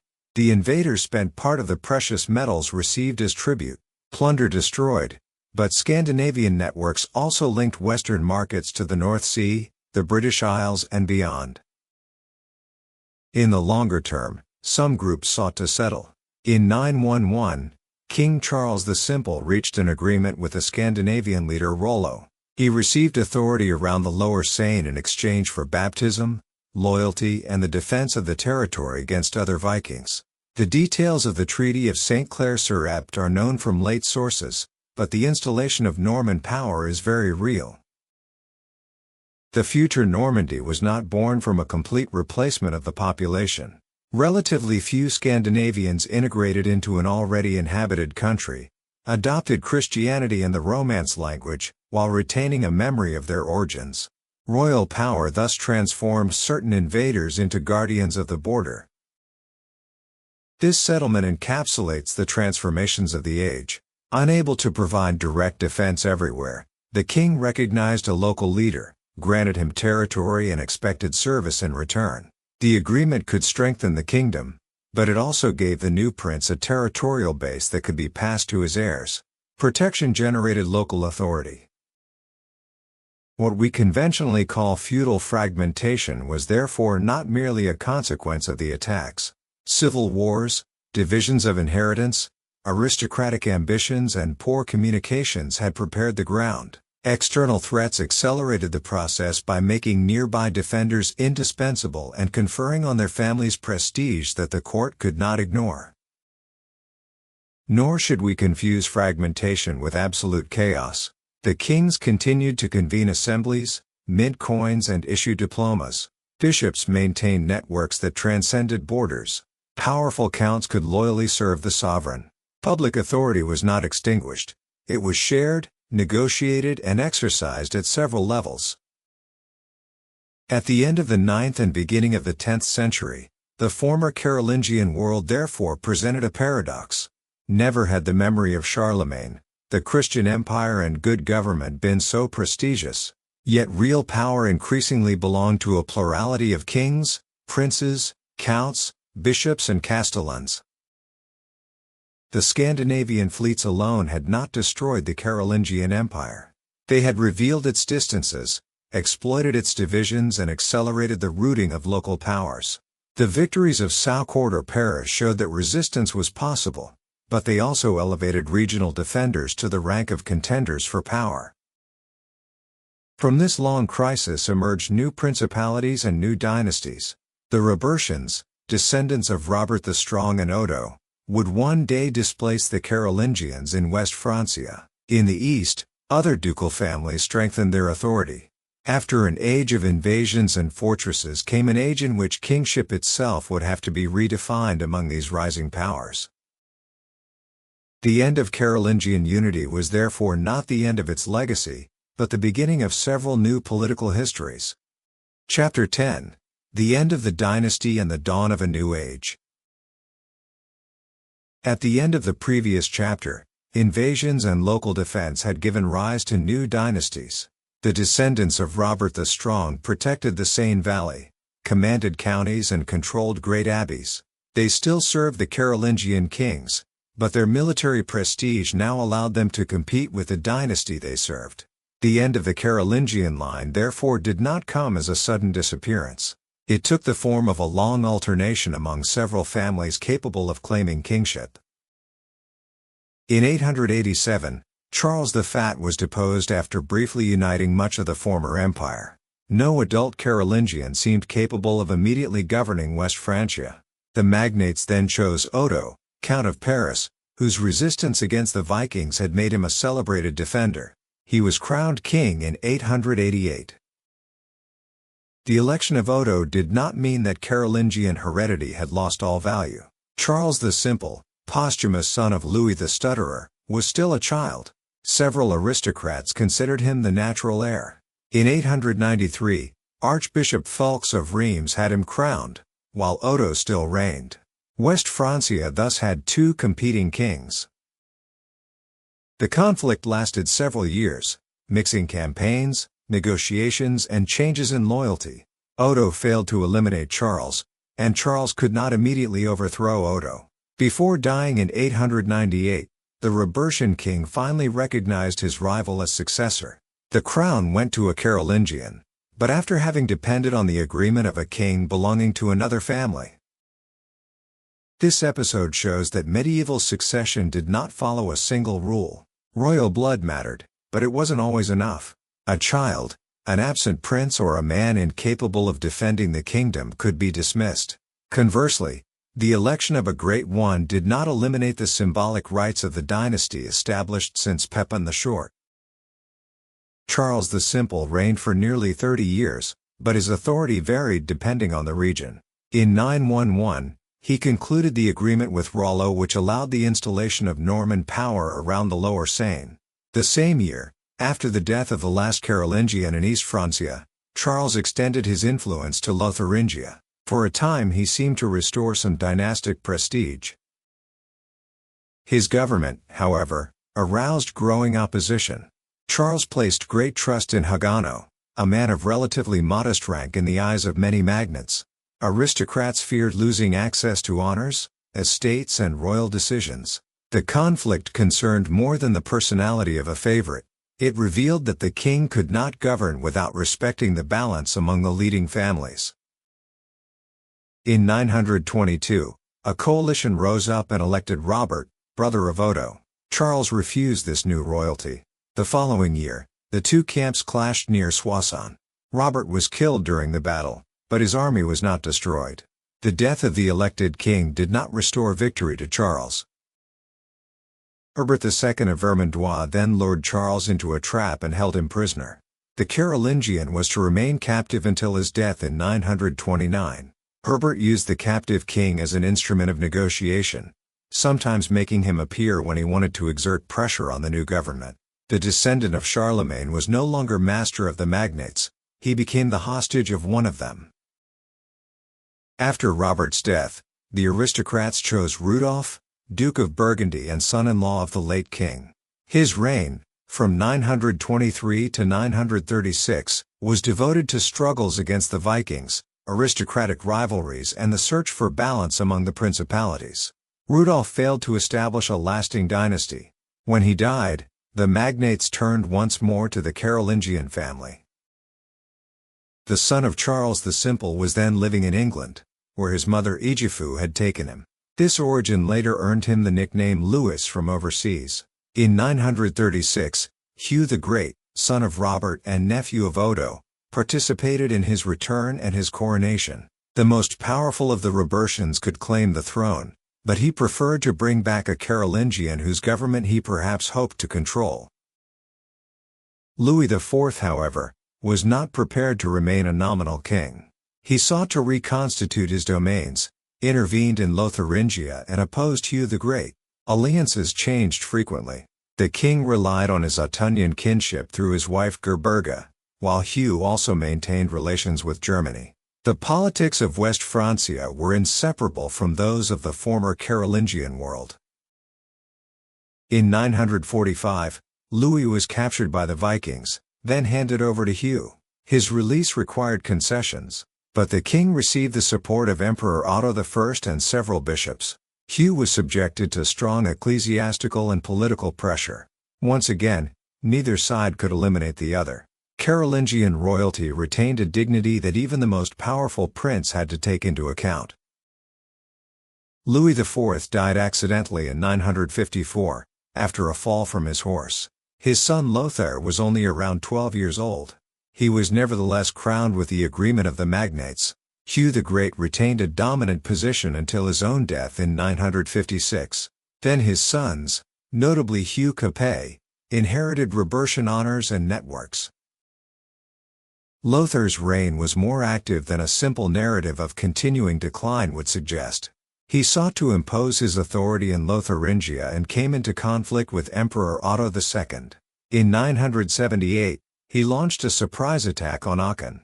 Otto responded by advancing to the outskirts of Paris, but was forced to withdraw. The Carolingian king could still mobilize forces and pursue an ambitious policy. However, these wars reinforced the divisions within the kingdom. Archbishop Adalberon of Reims and his advisor Gerbert maintained close ties with the Ottonian world. Lothar suspected them of treason. Hugh Capet, for his part, sometimes appeared as the king's main support, sometimes as a prince capable of following his own interests. To secure the succession, Lothar had his son Louis crowned as Koking in 979. The practice was not new. The Carolingians had often crowned an heir during his father's lifetime. Association in kingship reduced the risk of an open election after the king's death and turned heredity into a fait accompli confirmed by coronation. Lothar died in March 986. Louis V succeeded him without apparent difficulty. But the young king inherited the conflict with Adalberon of Reims. He called an assembly to judge the archbishop. Before the matter was resolved, Louis died in May 987, following a hunting accident. He had no children. The death of Louis V is often presented as the extinction of the Carolingian dynasty. The formula is convenient, but biologically inaccurate. An adult male heir still existed, Charles of Lower Lotharingia, brother of Lothair and uncle of the deceased king. Other members of the Carolingian relatives also survived. What died out in 987 was the direct succession of the Carolingian kings of West Francia.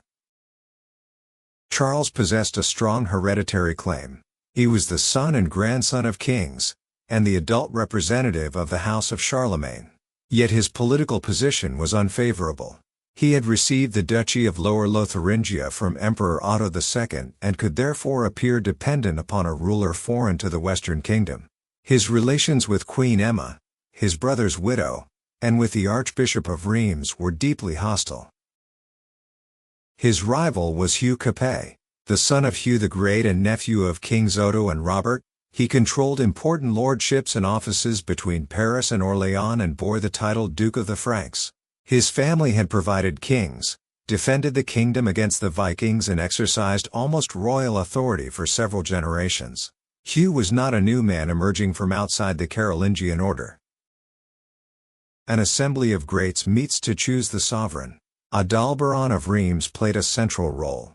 According to the account transmitted by Richer, he maintained that the kingdom was not automatically acquired by hereditary right and that it was necessary to choose a man remarkable for his wisdom and his valor. This speech is famous, but it should not be read as a democratic theory of monarchy. The men who chose the king formed a narrow circle of bishops and princes. They did not freely choose any inhabitant of the kingdom. Hugh belonged to the highest ranks of the aristocracy, descended from a lineage several times royal and had the necessary forces to govern. The election confirmed a power relationship while giving it collective legitimacy.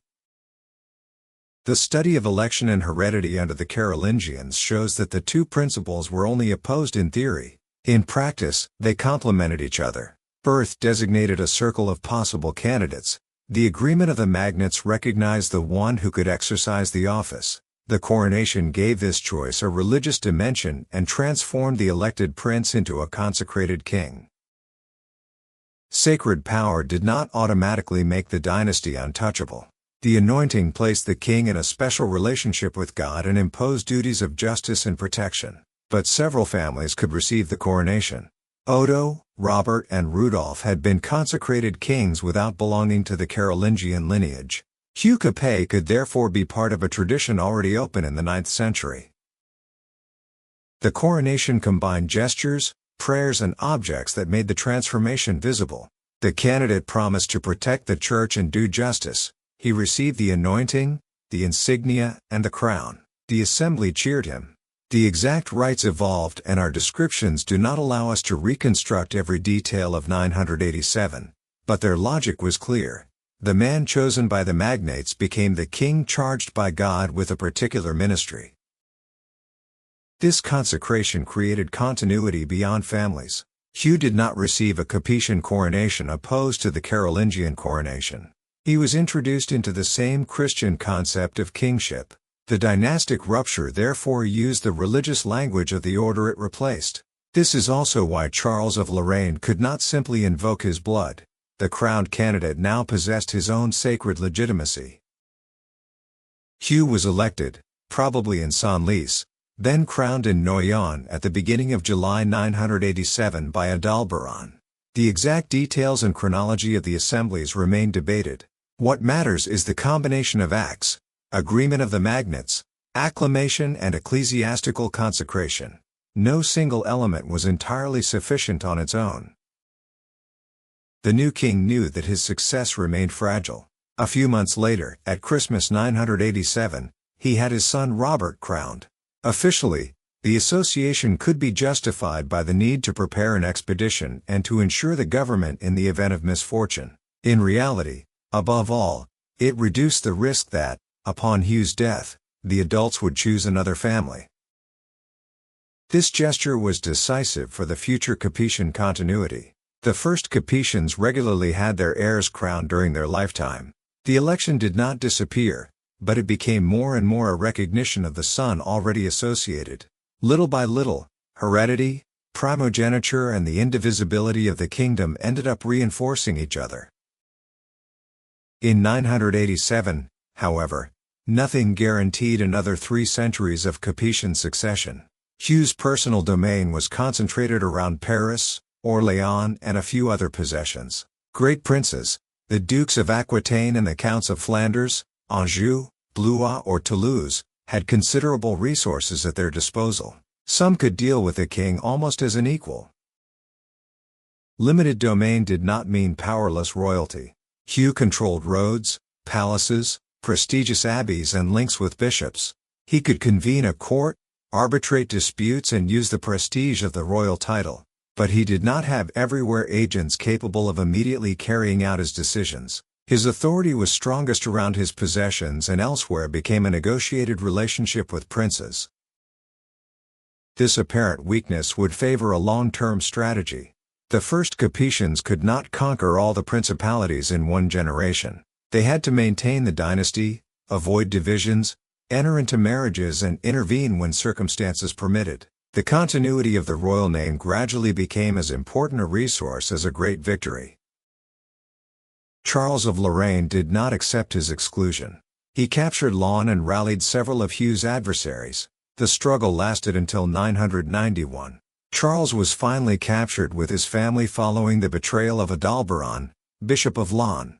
Imprisoned in Orléans, he died shortly afterwards. The Capetian accession was therefore not secured by the ceremony of 987 alone. The Carolingian claimant still had to be defeated.